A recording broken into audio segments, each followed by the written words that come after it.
ഉമ്മയുടെ ഗർഭപാത്രത്തിൽ നിന്ന് പുറത്തു വരുമ്പോൾ 340 ഗ്രാം തൂക്കമുള്ള തലച്ചോറുമായിട്ടാണ് അതിൻ്റെ പൂർണ്ണമായ അതിൻ്റെ വികാസമായിട്ടില്ല എന്ന് ശാസ്ത്രം ലോകത്തോട് പറയുമ്പോൾ 12 വയസ്സുവരെ ആ അർത്ഥത്തിലുള്ള വളർച്ചയുടെ ഘട്ടങ്ങൾ നടക്കുന്നു എന്ന് ലോകത്തോട് സയൻസ് വിളിച്ചു പറയുമ്പോൾ മനുഷ്യനൊരു ഉമ്മയുടെ വാപ്പയുടെ കീഴിൽ നിന്നുകൊണ്ട് ഉമ്മയുടെ നെഞ്ചിലേക്ക് ചേർത്ത് പിടിച്ച് അവിടുത്തെ കുഞ്ഞിനെ മുലയൂട്ടുമ്പോൾ ഒരുപാട് മൂല്യവത്തായ സന്ദേശങ്ങൾ കൈമാറുന്നു എന്നത് ആ ഉമ്മയുടെ വാക്കുകളിലൂടെ ആ മാതാപിതാക്കൾ ആ കുട്ടിയുടെ മുന്നിൽ കാണിക്കുന്ന പ്രവർത്തികളിലൂടെ സംസാരങ്ങളിലൂടെ ഒരുപാട് മെസ്സേജുകൾ ആ കുട്ടികളിലേക്ക് കൈമാറുന്നു എന്ന് ലോകം ചർച്ച ചെയ്യുന്നില്ല. അപ്പൊ നമ്മുടെ ശിക്ഷണത്തിൽ വളരണം നമ്മുടെ മക്കൾ നടക്കാനായി ഓടാനായി അവർക്കറിയാത്തൊരു സ്ഥലത്തേക്ക് റൂട്ട് പറഞ്ഞു കൊടുത്ത് വിടാൻ നമുക്ക് ധൈര്യമുണ്ടാകുമോ? കിലോമീറ്ററുകൾ പറക്കുന്ന ദേശാടന പക്ഷികൾക്ക് ആരാണ് റൂട്ട് കാണിച്ചു കൊടുത്തത് എന്ന് അവിടെ ചർച്ചയാകുന്നില്ല. സാൽമൻ മത്സ്യങ്ങൾ അവിടെ വെച്ച് ചത്തുപോയാൽ, മരണപ്പെട്ടു പോയാൽ അമ്മ പുറപ്പെട്ട അതേ കടലിടുക്കിലേക്ക് തിരിച്ചു നീന്താൻ സാൽമൻ മത്സ്യത്തിന്റെ കുഞ്ഞുങ്ങൾക്ക് വഴി കാണിച്ചു കൊടുത്തത് ആര് എന്ന് ലോകത്ത് ചർച്ചയായിട്ടില്ലേ? അവിടെ ഞാനും നിങ്ങളും ചില ശിക്ഷണത്തിൽ വളരേണ്ടതുണ്ട്. അവിടെയാണ് ഒരു കുടുംബത്തിന്റെ പ്രസക്തി. നമ്മുടെ മക്കൾ, നമ്മുടെ കുഞ്ഞുങ്ങൾ മൂല്യവത്തായ ചില സന്ദേശങ്ങൾ നമ്മളിൽ നിന്ന് കണ്ടുകൊണ്ടാണ് വളരേണ്ടത്. വാപ്പയും ഉമ്മയും ഫോണിലൂടെ കണ്ടുകൊണ്ടിരിക്കുന്നത്, കേട്ടുകൊണ്ടിരിക്കുന്നത്, മറച്ചു പിടിച്ച് കാണുന്നത്, വാതിലിന്റെ കൊളുത്തിട്ടു, ജനലിന്റെ കൊളുത്തിട്ടു എന്ന് ഉറപ്പുവരുത്തി റൂമിന്റെ ഇരുട്ടറയിലിരുന്ന് രഹസ്യമായി ആരും കാണുന്നില്ല എന്ന തോന്നൽ, അതൊരു തോന്നൽ മാത്രമാണ്. ലോകരക്ഷിതാവായ അള്ളാഹുവിനെ വെട്ടിച്ചു കളയാൻ നമുക്കാകുമോ? ഇന്ന റബ്ബക ലബിൽ മിർസാദ് എന്ന അള്ളാഹുവിന്റെ ഖുർആൻ പറയുമ്പോൾ ഒരു പതിസ്ഥാനത്തിരുന്ന് എല്ലാം വീക്ഷിച്ചുകൊണ്ടിരിക്കുന്ന ലോകത്തിന്റെ രക്ഷിതാവായ റബ്ബിന്റെ ആ കാഴ്ചക്ക് മുമ്പിൽ നമുക്ക് എന്തെങ്കിലും മറക്കാനാകുമോ? അതാ ഞാൻ തോന്നൽ എന്ന് പറഞ്ഞത്. പക്ഷേ മക്കൾക്ക് മുമ്പിൽ പലതും മറച്ചു പിടിച്ച് ഈ മക്കളോട് പിന്നെ ആത്മാർത്ഥമായി ഉപദേശിക്കാൻ ആ പിതാവിന് അർഹതയുണ്ടാകുമോ? ആ മക്കളോട് ആത്മാർത്ഥമായി ഉപദേശിക്കാൻ ആ മാതാവിന് അർഹതയുണ്ടാകുമോ? അതുകൊണ്ട് മൂല്യവത്തായ മെസ്സേജുകൾ കൈമാറേണ്ടവരാണ് മാതാപിതാക്കൾ എന്ന് പറയുന്നവർ. ഞാനൊരു സ്ഥലത്ത് വായിച്ചൊരു കഥയുണ്ട്. കുട്ടികൾ എല്ലാവരും ഇങ്ങനെ കളിക്കുകയാണ്. അയൽപ്പക്ക ബന്ധങ്ങൾ ഇന്ന് കുറഞ്ഞു വരുന്ന സമയമാണ്. മുമ്പൊക്കെ ഇങ്ങനെ മണലിലും കല്ലിലുമൊക്കെ കളിച്ച് മരത്തിന്റെ ഇലകൾ പൈസയാണെന്ന് പറഞ്ഞ് അങ്ങോട്ട് കൊടുത്ത് ബാക്കി വാങ്ങി കുട്ടികൾക്കിടയിൽ ഒരു കളിയുണ്ടായിരുന്നു. ഇന്ന് ലോകം മാറി, കാലം മാറി. ആ കളിക്കിടയിൽ അയൽവാസിയായ ഒരു മനുഷ്യൻ കുട്ടികളുടെ കളി ഇങ്ങനെ വീക്ഷിച്ചുകൊണ്ടിരിക്കുമ്പോൾ, പ്രിയപ്പെട്ടവരെ, ഒരു പെൺകുട്ടിയുടെ മുടി ഇങ്ങനെ കൂട്ടിപ്പിടിച്ച് അതേ കൂട്ടത്തിൽ കളിക്കുന്ന ഒരു ആൺകുട്ടി, ചെറിയ കുട്ടി, ആ പെൺകുട്ടിയുടെ പുറത്ത് കൈകൊണ്ട് ശക്തമായി ഇടിക്കുകയും കുത്തുകയും ചെയ്യുന്നത് ഇയാൾ കണ്ടപ്പോൾ അയാൾ കണ്ണുരുട്ടി പേടിപ്പിച്ച് പറഞ്ഞു, എത്രയോ കുട്ടികൾ ഇവിടെ കളിക്കുന്നുണ്ട്, നീ മാത്രം എന്താ ഇങ്ങനെ വികൃതി, നീ മാത്രം എന്താ ഇങ്ങനെ എന്ന് ചോദിച്ചുകൊണ്ട് ആ കുട്ടിക്ക് നേരെ ഒന്ന് കയർത്ത് സംസാരിച്ചപ്പോൾ ആ പെൺകുട്ടി ആ സംസാരിക്കുന്ന മനുഷ്യനോട് പറയുന്ന വാക്കാണ് ചർച്ചാ വിഷയമായത്. കാക്ക, നിങ്ങളവനെ ചീത്ത പറയരുത്, ഞങ്ങൾ കളിക്കുകയാണ്.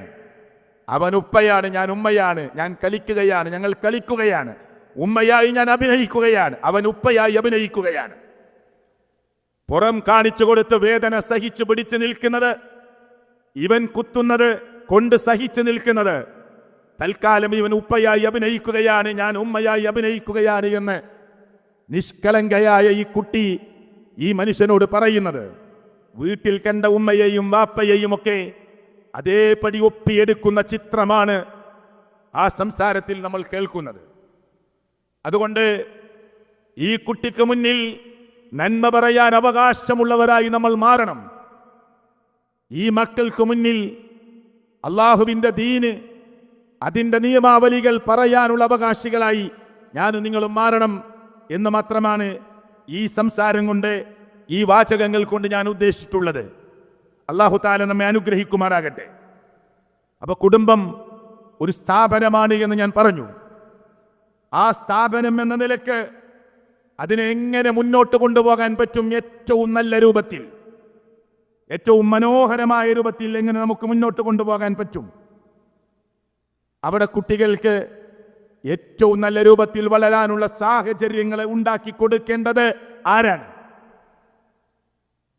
പണ്ഡിതന്മാർ പറഞ്ഞു, ഒരു കുട്ടി ആദ്യത്തെ 7 വയസ്സ് വരെ പോലീസ് പോലെയാണ്. കുട്ടികൾ ചോദിച്ചുകൊണ്ടേയിരിക്കും. പറഞ്ഞിട്ടില്ലേ? ഇസ്ലാമിക പണ്ഡിതന്മാർ ചർച്ച ചെയ്തതാണ്.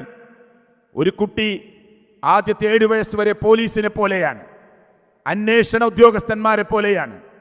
കുത്തി കുത്തി ചോദിച്ചുകൊണ്ടിരിക്കും. അതെന്താണ്? ഇതെന്താണ്? അതെന്താ? ആ കണ്ടതെന്താ? ഈ കണ്ടതെന്താ? നമുക്ക് ദേഷ്യം വരാൻ പാടില്ല, അക്ഷമരാവരുത് നമ്മൾ. ക്ഷമയോടുകൂടി കുഞ്ഞിൻ്റെ ചോദ്യത്തിന്, നിഷ്കളങ്കനായ കുട്ടിയുടെ ചോദ്യത്തിന് പറ്റാവുന്ന വിധത്തിൽ നല്ല രൂപത്തിൽ ആ കുട്ടിക്കത് ബോധ്യപ്പെടുത്തി കൊടുക്കണം. നിങ്ങളത് ബോധ്യപ്പെടുത്തി കൊടുക്കുന്നില്ലെങ്കിൽ, നിങ്ങളെ വിട്ട് ഉമ്മ അത് ബോധ്യപ്പെടുത്തി കൊടുക്കുന്നില്ലെങ്കിൽ, ഉമ്മയെ വിട്ട് അയൽപ്പക്കത്തുനിന്ന് ബോധ്യപ്പെടുത്തി കൊടുക്കുന്നില്ലെങ്കിൽ, അവൻ പ്രതീക്ഷിക്കുന്നു ഇന്നാളോട് ചോദിച്ചാൽ ഉത്തരം കിട്ടുമെന്ന് വിചാരിച്ച് ആ ഉത്തരത്തിന് വേണ്ടി അവൻ ഇറങ്ങും. ഒരുപക്ഷെ അപകടത്തിലേക്കായിരിക്കും അവൻ തേടിപ്പോയ ആളുകൾ കൊണ്ടുപോവുക. അതുകൊണ്ട് ആദ്യത്തെ 7 വയസ്സ് വരെ ഒരു കുട്ടി ഒരു അന്വേഷണ ഉദ്യോഗസ്ഥനെ പോലെയാണ് എന്ന് പണ്ഡിതന്മാർ ചർച്ച ചെയ്തിട്ടുണ്ട്. ആ 7 വയസ്സ് മുതൽ 14 വയസ്സ് വരെ നിങ്ങൾ ആ കുഞ്ഞിന് ആദാബുകൾ, നല്ല സംസ്കാരം, നല്ല സഖാഫത്ത്, നല്ല മാനേഴ്സ്, നല്ല കൾച്ചർ, അതൊക്കെ നമ്മുടെ കുഞ്ഞുങ്ങൾക്ക് കൈമാറണം. ആ 14 വയസ്സിനുള്ളിൽ ആ അർത്ഥത്തിലുള്ള നല്ല മര്യാദകൾ, വലിയവരെ ബഹുമാനിക്കാനുള്ള, ആരാണ് ഉമ്മ, ആരാണ് വാപ്പ, ആരാണ് വല്യമ്മ, ആരാണ് വല്ലിപ്പ, ആരാണ് നമ്മുടെ കൂട്ടുകുടുംബങ്ങളിൽപ്പെട്ടവർ, എന്താണ് അയൽവാസികൾ, ആരാണ് അയൽവാസികൾ, നമ്മളെ വീട്ടിൽ വരുന്നവരോടുള്ള പെരുമാറ്റം, സ്വഭാവം, മര്യാദ എല്ലാം ആ കുട്ടികൾക്ക് കൈമാറിക്കൊടുക്കണം. 14 വയസ്സ് മുതൽ 21 വയസ്സ് വരെ ആൺകുട്ടികളോട് വാപ്പ സുഹൃത്തായി നിൽക്കണം. അവൻ്റെ സ്കൂളിലെ പ്രശ്നങ്ങൾ, അപ്പോഴേക്കും അവൻ 9th-ലെത്തി, 10th-ലെത്തി, പിന്നെ അവൻ കോളേജിലേക്ക് പോവുകയാണ്, അല്ലെങ്കിൽ 11th-ലും 12th-ലുമായി. പെൺകുട്ടി ഉമ്മയോട് ഒരു കൂട്ടുകാരിയെ പോലെ നിൽക്കണം.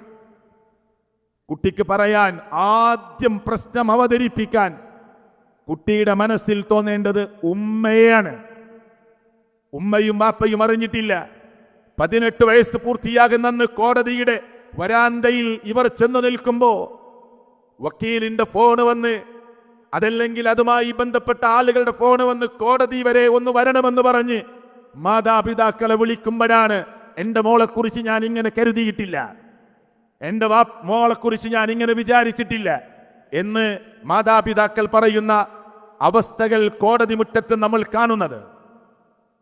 ജഡ്ജി പോലും പറയുന്ന ഒരു രംഗമുണ്ട് കോടതിയിൽ. ഉമ്മയുടെ തേങ്ങിക്കരച്ചിൽ കണ്ട്, വാപ്പയുടെ വിതുമ്പൽ കണ്ട് കോടതിയിൽ നിന്ന് ജഡ്ജി പറഞ്ഞു, മോളെ, നിന്റെ മാതാപിതാക്കൾ, നിന്നെ നൊന്ത് പ്രസവിച്ച നിന്റെ ഉമ്മ, നിന്നെ പ്രയാസപ്പെട്ടു വളർത്തിയ നിന്റെ ഉപ്പ വെറും 15 ദിവസമാണ് നിന്നെ ആവശ്യപ്പെടുന്നത്. നിന്റെ മനസ്സ് മാറിയില്ലെങ്കിൽ കോടതി നിനക്ക് ഉറപ്പ് തരുന്നു. കേരളത്തിലൊരു കോടതിയിൽ നടക്കുന്ന ചർച്ചയാണ്. ഇതാ കോടതി നിനക്ക് ഉറപ്പ് തരുന്നു, ഇവനുമായിട്ടുള്ള വിവാഹം കോടതി നടത്തി തരാം, നീ പ്രായപൂർത്തിയെത്തിയവളാണ്, ഇവനും വിവാഹത്തിന്റെ പ്രായമെത്തിയവനാണ്, അതുകൊണ്ട് കോടതി ഉറപ്പ് തരാം. പക്ഷേ ഒരു 15 ദിവസം നിന്റെ മാതാപിതാക്കൾ നീ വീട്ടിലേക്ക് തിരിച്ചു പോകണമെന്ന് പറയുന്നു. അവർ നിന്നോട് സാന്ത്വനമായി സംസാരിക്കും. നിന്റെ മനസ്സ് മാറുന്നുവെങ്കിൽ ആ മാതാപിതാക്കളെ വേദനിപ്പിക്കേണ്ടതില്ലല്ലോ മോളെ എന്ന് ഒരു ജഡ്ജി കോടതി എന്ന് പറഞ്ഞിട്ട് അത് കേൾക്കുക പോലും നടിക്കാതെ കാമുകന്റെ കൈ പിടിച്ച് ഇവന്റെ കൂടെ പോവാനാണ് എൻ്റെ തീരുമാനമെന്ന് പറഞ്ഞു പോകുമ്പോൾ കോടതിയുടെ വരാന്തയിൽ ഉമ്മ തളർന്നു വീഴുന്നത്, കാറിലേക്ക് എടുത്തിരുത്തുന്നത്, വാപ്പ വിതുമ്പുന്നത് നിങ്ങളൊക്കെ സോഷ്യൽ മീഡിയയിൽ കണ്ടിട്ടുണ്ടാകും. ആ മോളെ വിളിക്കുന്ന പേര്, വീട്ടിൽ വിളിക്കുന്ന പേര് വിളിച്ച് വാപ്പ കരയുന്നത്, മോള് തിരിഞ്ഞു നോക്കുന്നില്ല. എന്നിട്ട് മീഡിയകളോട് ആ മോള് പറഞ്ഞത്, നിന്റെ ഉമ്മ കരഞ്ഞു വിളിച്ചിട്ട് നീ ഒന്ന് തിരിഞ്ഞു നോക്കാത്തത് എന്താണ് മോളെ എന്ന് ചോദിക്കുമ്പോൾ പക്വതയില്ലാത്ത ആ മോളുടെ വർത്തമാനം, ഇവൻ തന്ന സ്നേഹം എൻ്റെ മാതാപിതാക്കൾ എനിക്ക് തന്നിട്ടില്ല എന്നായിരുന്നു. ഇവൻ തന്ന സ്നേഹം, ഒരു കാമുകൻ അവളുടെ ഭംഗി കണ്ട്, അവളുടെ ശരീരം കണ്ട്, നൈമിഷികമായ സുഖങ്ങളെ കണ്ട് പ്രിയപ്പെട്ടവരെ വിളിക്കുന്ന കാമുകന്റെ ഇഷ്ടവും സ്നേഹവും ജന്മം നൽകാൻ അള്ളാഹു കാരണക്കാരാക്കി വെച്ച ഒരു മാതാപിതാക്കൾക്ക് നൽകാനാകുമോ? അതായിരുന്നു മീഡിയകളോട് ആ പെൺകുട്ടി പറഞ്ഞത്. നിങ്ങൾ ഓർക്കുന്നുണ്ടാകും. അപ്പോ ഇവിടെ എൻ്റെ ഭാഗത്തുനിന്ന് വല്ല പിഴവും സംഭവിച്ചിട്ടുണ്ടോ? എൻ്റെ മോളുടെ പ്രശ്നങ്ങൾ കേൾക്കാൻ സ്കൂൾ വിട്ട് വരുന്ന മോളുടെ അടുത്ത് ഒരു 10 മിനിറ്റ് ഇരിക്കാൻ പറഞ്ഞാൽ ബിസിനസിന്റെ പേര് പറഞ്ഞ്, കച്ചവടത്തിന്റെ പേര് പറഞ്ഞ്, ക്രയവിക്രയങ്ങളുടെ പേര് പറഞ്ഞ്, നിങ്ങളുടെ വരുമാനത്തിന് വേണ്ടിയുള്ള നെട്ടോട്ടത്തിന്റെ പേര് പറഞ്ഞ് മകൾ ചോദിച്ച 10 മിനിറ്റ് കൊടുക്കാൻ, മകൻ ചോദിച്ച 10 മിനിറ്റ് കൊടുക്കാൻ വാപ്പക്കും ഉമ്മക്കും സമയമില്ലെങ്കിൽ സമയമുള്ളവരെ തേടി അവർ പോകും. നമ്മുടെ ഭാഗത്ത് പിഴവുകൾ സംഭവിച്ചിട്ടുണ്ടോ എന്ന് നമ്മൾ കൃത്യമായി പരിശോധിക്കണം. ഞാൻ നിർവഹിക്കേണ്ട ഉത്തരവാദിത്വം നിർവഹിച്ചവനാണോ ഞാൻ എന്ന് നമ്മൾ ആത്മപരിശോധന നടത്തണം. ആർക്കു വേണ്ടിയാണ് ഈ ഓട്ടം? പ്രവാസികളായ നിങ്ങളോട് ഞാൻ ചോദിക്കട്ടെ, ഞാനും ഒരു പ്രവാസിയായിരുന്നു, അധികകാലമില്ലെങ്കിലും. പിന്നെ നാട്ടിലാണ്. പക്ഷേ 30 കൊല്ലം, 35 കൊല്ലം, 40 കൊല്ലമൊക്കെ പ്രവാസികളായി ജീവിച്ചവർ ഒരുപക്ഷെ ഈ സദസ്സിലുണ്ടാവാം, അല്ലെങ്കിൽ നമുക്ക് പരിചയമുള്ളവരുണ്ട്. വർഷത്തിൽ 1-2 മാസത്തെ ലീവ്, 2 മാസത്തെ വർഷത്തിലെ ലീവ് കണക്ക് കൂട്ടിയാൽ 10 വർഷം 20 മാസമാണ് അവന് ലീവ് കിട്ടിയത്, അല്ലേ? 20 കൊല്ലത്തെ പ്രവാസത്തിന്റെ ഇടയിൽ 40 മാസമാണ് അവന് സമയം കിട്ടുന്നത് എന്ന് പറഞ്ഞാൽ 20 കൊല്ലം പ്രവാസിയായി ജീവിക്കുമ്പോൾ വെറും ഒരു 3 വർഷത്തെ ജീവിതമാണ് അവന്റെ കുടുംബവുമായി ഒരുമിച്ച് ജീവിക്കാൻ സാധിച്ചത്. ആർക്കു വേണ്ടിയാണ് ഈ ഓവർ ഡ്യൂട്ടി എടുത്തത്? ആർക്കു വേണ്ടിയാണ് ഈ നൈറ്റ് ഡ്യൂട്ടി എടുത്തത്? ആർക്കു വേണ്ടിയാണ് ലീവ് വേണ്ട എന്ന് വെച്ചത്? ഈ മോക്ക് വേണ്ടിയാണോ? ഈ മോന് വേണ്ടിയാണോ? ഈ കുടുംബത്തിന് വേണ്ടിയാണോ? അവർക്ക് വേണ്ടി അവർ ചോദിക്കുമ്പോൾ ഒരു 10 മിനിറ്റ്, അരമണിക്കൂർ അവിടെ കൂടെ ഇരിക്കാൻ എനിക്കും നിങ്ങൾക്ക് സമയമില്ലെങ്കിൽ ഈ നെട്ടോട്ടം എന്തിനാണ്? ഈ ഓട്ടം എന്തിനാണ്? ഈ ക്രയവിക്രയങ്ങൾ എന്തിനാണ്? പ്രിയപ്പെട്ടവരെ, നാം സമ്പാദിക്കുന്നത് എന്തിനാണ്? സഹോദരങ്ങളെ, ആലോചിക്കണമെന്ന് ഗൗരവപൂർവ്വം ഞാൻ നിങ്ങളെ ഓർമ്മപ്പെടുത്തുകയാണ്. കാരണം നമ്മുടെ മക്കൾ, എല്ലാ മക്കളും, അത് ഏത് മനുഷ്യൻ്റെതും ഏത് വിഭാഗത്തിൽപ്പെട്ട ആളുകളുടെയും മക്കൾ ജനിച്ചു വീടുന്നത് കുല്ലു മൗലൂദിൻ യൂലദു അലൽ ഫിത്റ, ശുദ്ധ പ്രകൃതിയിലാണ് എന്ന് അല്ലാഹുവിന്റെ പ്രവാചകൻ സല്ലല്ലാഹു അലൈഹി വസല്ലമ പറഞ്ഞു, അല്ലേ? എന്നിട്ട് പ്രവാചകൻ തുടർന്ന് പറഞ്ഞത് ഫഅബവാഹു യുഹവ്വിദാനിഹി ഔ യുനസ്സിറാനിഹി എന്ന് പറഞ്ഞില്ലേ? അവരെ ക്രിസ്ത്യാനികളാക്കി മാറ്റുന്നതും മജൂസികളാക്കി മാറ്റുന്നതും യഹൂദികളാക്കി മാറ്റുന്നതുമൊക്കെ അതിൽ മാതാപിതാക്കൾക്ക് ചില പങ്കുണ്ട് എന്ന് പറയുമ്പോൾ ഞാനും നിങ്ങളും ഗൗരവമായി ഓർക്കണം. അപ്പോൾ ഞാൻ പറഞ്ഞത്, ഒരു 14 വയസ്സ് മുതൽ 21 വയസ്സ് വരെ നമ്മുടെ മോൻ നമ്മുടെ കൂട്ടുകാരനായി. അവൻ കോളേജ് വിട്ട് വരുമ്പോൾ അവൻ്റെ ഷോൾഡറിൽ ഒന്ന് കൈവച്ച്, മോനെ എന്തൊക്കെയുണ്ട് നിന്റെ വിശേഷമെന്ന് ചോദിക്കാൻ 1 മിനിറ്റ് ചെലവഴിച്ചാൽ ഒരു വൈദ്യുതി തരംഗം അവൻ്റെ ശരീരത്തിലൂടെ കടന്നുപോയതുപോലെ വാപ്പ കാണിക്കുന്ന സ്പർശനമുണ്ടല്ലോ, സെക്കൻഡുകൾ നൽകുന്ന ആ സംസാരമുണ്ടല്ലോ, അതവന്റെ വാരിയല്ലുകൾ കൊണ്ട് മൂടപ്പെട്ട ഹൃദയത്തിലേക്ക് ഒരു വൈദ്യുതി തരംഗം കടന്നു ചെന്നതുപോലെ അവനെ വല്ലാതെ പിടിച്ചു കുലുക്കുമെന്നത് നിങ്ങൾ സംശയിക്കേണ്ടതില്ല. ഇല്ല, നിങ്ങളൊന്ന് പരീക്ഷിച്ചു നോക്കൂ. അവൻ നല്ല പ്രായപൂർത്തിയെത്തിയ ആളായില്ലേ? പിന്നെ ഞാനെന്തിനാ അന്വേഷിക്കുന്നത്? ഞാനെന്തിനാ ചോദിക്കുന്നത്? 20 വയസ്സ് കഴിഞ്ഞ് 21ആയി, 22ആയി, 23ആയി, അവന്റെ കാര്യത്തിൽ ഇനി ഞാൻ എന്തിനിടപെടണം എന്നല്ല. ഒന്ന് ചേർത്ത് പിടിക്കൂ. നിങ്ങളെക്കാൾ ഹൈറ്റ് ഉണ്ടവൻ, നിങ്ങളെക്കാൾ വെയിറ്റ് ഉണ്ടവൻ, പക്ഷെ ഒന്ന് ചേർത്ത് പിടിക്കൂ സഹോദരങ്ങളെ. ചോദിക്കൂ അവനോട്, എന്തെങ്കിലും പ്രശ്നമുണ്ടോ നിനക്ക്? പാപ്പക്ക് മുമ്പിൽ തുറന്ന് പറയണം. ബാപ്പ നിന്റെ രക്ഷയ്ക്ക് വേണ്ടി പരിഹാരങ്ങൾ പറഞ്ഞു തരാൻ മോനെ നിന്റെ കൂടെയുണ്ടാകും, മോളെ നിന്റെ കൂടെയുണ്ടാകും. ഈ അർത്ഥത്തിൽ മക്കളുടെ കൂടെ നിൽക്കാൻ നമുക്ക് കഴിയേണ്ടതുണ്ട്. അതിന് നാം സമയം കണ്ടെത്താറുണ്ടോ എന്ന് നാം ചോദിക്കണം. വൃത്തികെട്ട സാഹചര്യത്തിൽ ചെന്നുപെട്ട് ഇന്ന് നാട്ടിൽ ചില പോലീസ് ഉദ്യോഗസ്ഥന്മാരുടെ കൂടെ ലഹരിക്കെതിരെയുള്ള സംസാരങ്ങളിൽ പങ്കെടുക്കാൻ സർവശക്തനായ റബ്ബിന്റെ ഒരു വലിയ തൗഫീക്ക് ലഭിച്ചു. കുറെ ഉദ്യോഗസ്ഥന്മാരുടെ കൂടെ അത്ഭുതകരമായ സംസാരങ്ങളാണ്. +2 പഠിക്കുന്ന കുട്ടി ട്രെയിനിൽ പോകുന്ന ഒരു മനുഷ്യൻ കുറിച്ച വാക്ക് നിങ്ങളൊക്കെ കേട്ടിട്ടുണ്ടാകും. എന്താ? ഒരു ട്രെയിൻ യാത്രക്കിടയിൽ ഒരു മനുഷ്യൻ ഒരു കുറിപ്പെഴുതി. തിരുവനന്തപുരത്ത് എത്തുന്നതിന് മുമ്പ് അയാൾ കുറിപ്പെഴുതി ഫേസ്ബുക്കിലിട്ടു. അതെ, അയാൾ കേരളത്തിൻ്റെ ഒരറ്റത്തു നിന്ന് മറ്റൊരറ്റത്തേക്ക് യാത്രയാണ്. അതിൻ്റെ ഇടക്ക് വെച്ച് കയറിയ എഞ്ചിനീയറിംഗ് കോളേജിലെ ഒരു കുട്ടികളെ അദ്ദേഹം ശ്രദ്ധിച്ചു. എല്ലാവരും കൂടി ഒരുത്തനെ കളിയാക്കുന്നു. എല്ലാവരും കൂടി ഈ കോളേജിൽ നിന്ന് ഈ ട്രെയിനിൽ കയറിയ ബഹളങ്ങൾ ഉണ്ടാക്കിക്കൊണ്ടിരിക്കുന്ന കുട്ടികളുടെ കൂട്ടത്തിൽ ഒരാളെ മാത്രം എല്ലാവരും കളിയാക്കുന്നു. ഇതൊരു സദസ്സിൻ്റെ മുമ്പിൽ എങ്ങനെ പറയണമെന്ന് എനിക്കറിയില്ല. ആ മനുഷ്യൻ എല്ലാവരും ഒരു വലിയ സ്റ്റേഷനിലെത്തിയപ്പോൾ ഇറങ്ങിയപ്പോൾ അവനോട് ചോദിച്ചു, എന്താ നിന്നെ മാത്രം എല്ലാവരും പരിഹസിക്കുന്നത്? ഞങ്ങളുടെ കോളേജിൻ്റെ കുറച്ചപ്പുറമുള്ള ഒരു വീട്ടിൽ ഞാൻ ഇഷ്ടപ്പെടുന്ന ഒരു പെൺകുട്ടിയുണ്ട്. ഉമ്മയറിയാതെ വാപ്പയറിയാതെ അവൾക്കൊരനിയനുണ്ട്, അനിയത്തിയുണ്ട്. അവളറിയാതെ അവനറിയാതെ ആ വീട്ടിലേക്ക് രാത്രി എൻ്റെ കൂട്ടുകാരൻ്റെ ബൈക്കിൽ ചെന്ന് മതിൽ ചാടി ഞാൻ ആ വീട്ടിലേക്ക് പോവാറുണ്ട്. കേൾക്കണേ, ഇനി ഇതിൻ്റെ അത്ഭുതകരമായ വാക്കെന്താണെന്നറിയോ? അങ്ങനെ ചില ദിവസങ്ങൾ ഞാൻ പോയി മടങ്ങും. ഒരു ദിവസം ഞാൻ ആ വീട്ടിൽ ഉറങ്ങിപ്പോയി. അത് പറഞ്ഞിട്ടാണ് കളിയാക്കുന്നത്. സൂര്യകിരണങ്ങൾ ജനൽ വഴി മുഖത്തടിച്ചപ്പോഴാണ് ആ വീട്ടിലെ പെൺകുട്ടിയും അവനും ഉണർന്നത്. ഞാൻ വെപ്രാളപ്പെട്ടു, പേടിച്ചുപോയി. ഇവളുടെ ഉപ്പ അറിയുമല്ലോ, അയൽവാസികൾ അറിയുമല്ലോ, ആ അനിയത്തി അറിയുമല്ലോ, ഉമ്മ അറിയുമല്ലോ. അപ്പൊ ഈ പെൺകുട്ടി പറഞ്ഞ വാക്കെന്താണെന്നറിയോ?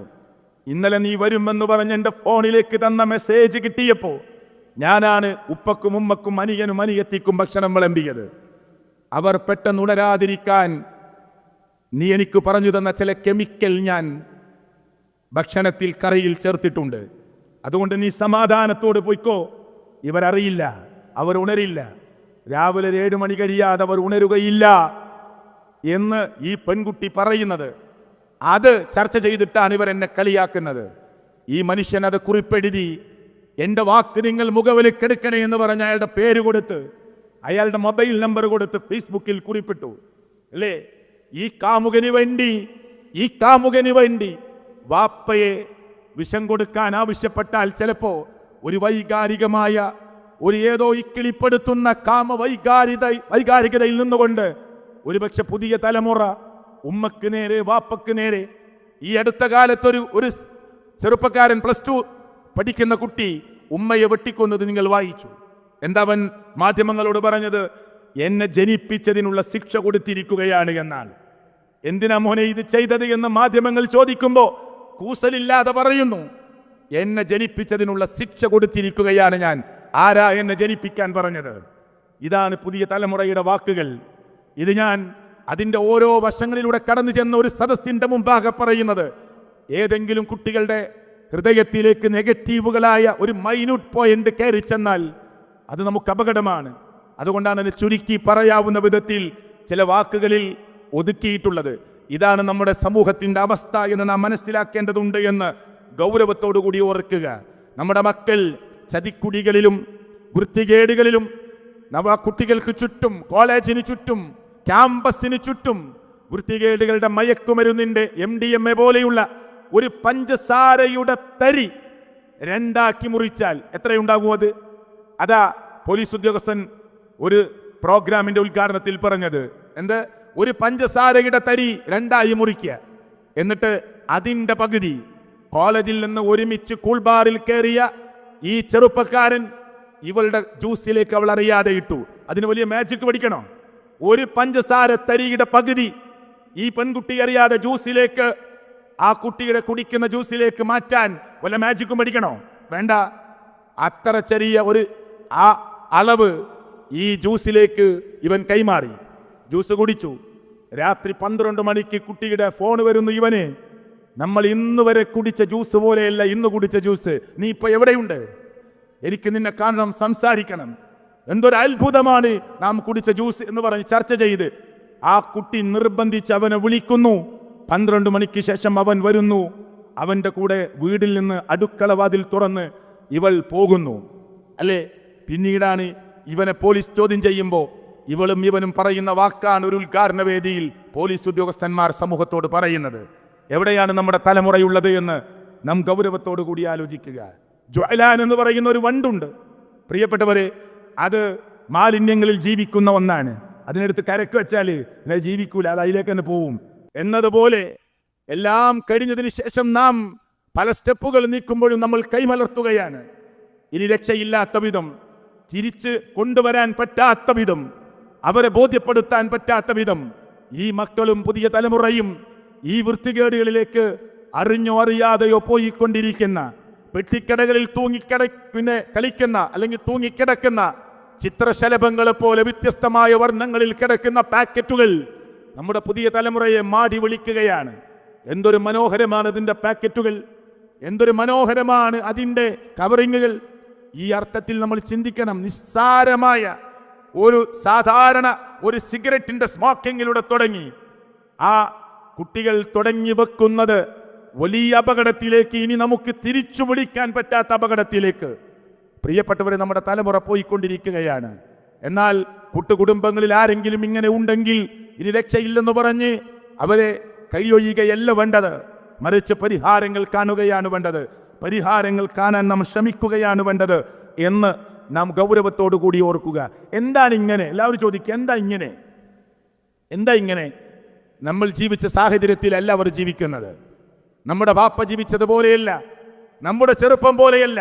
ഒരു ഡിവൈസിന്റെ മുമ്പിലാണ് കുട്ടികളുടെ പ്രിയപ്പെട്ടവരെ ജനനം തന്നെ നടക്കുന്നത് എന്ന് പറയാവുന്ന വിധത്തിൽ അവർക്ക് ബോധം വെച്ച് മുതൽ മൊബൈലുകൾ കയ്യിലെടുത്ത് ഉമ്മക്കറിയാതെ, വാപ്പക്ക് പോലും അറിയാത്ത വിധത്തിൽ ആ മൊബൈലിന്റെ ഉള്ളറകളിലേക്ക് കടക്കാൻ ചെറിയ കുട്ടികൾക്ക് കഴിയും.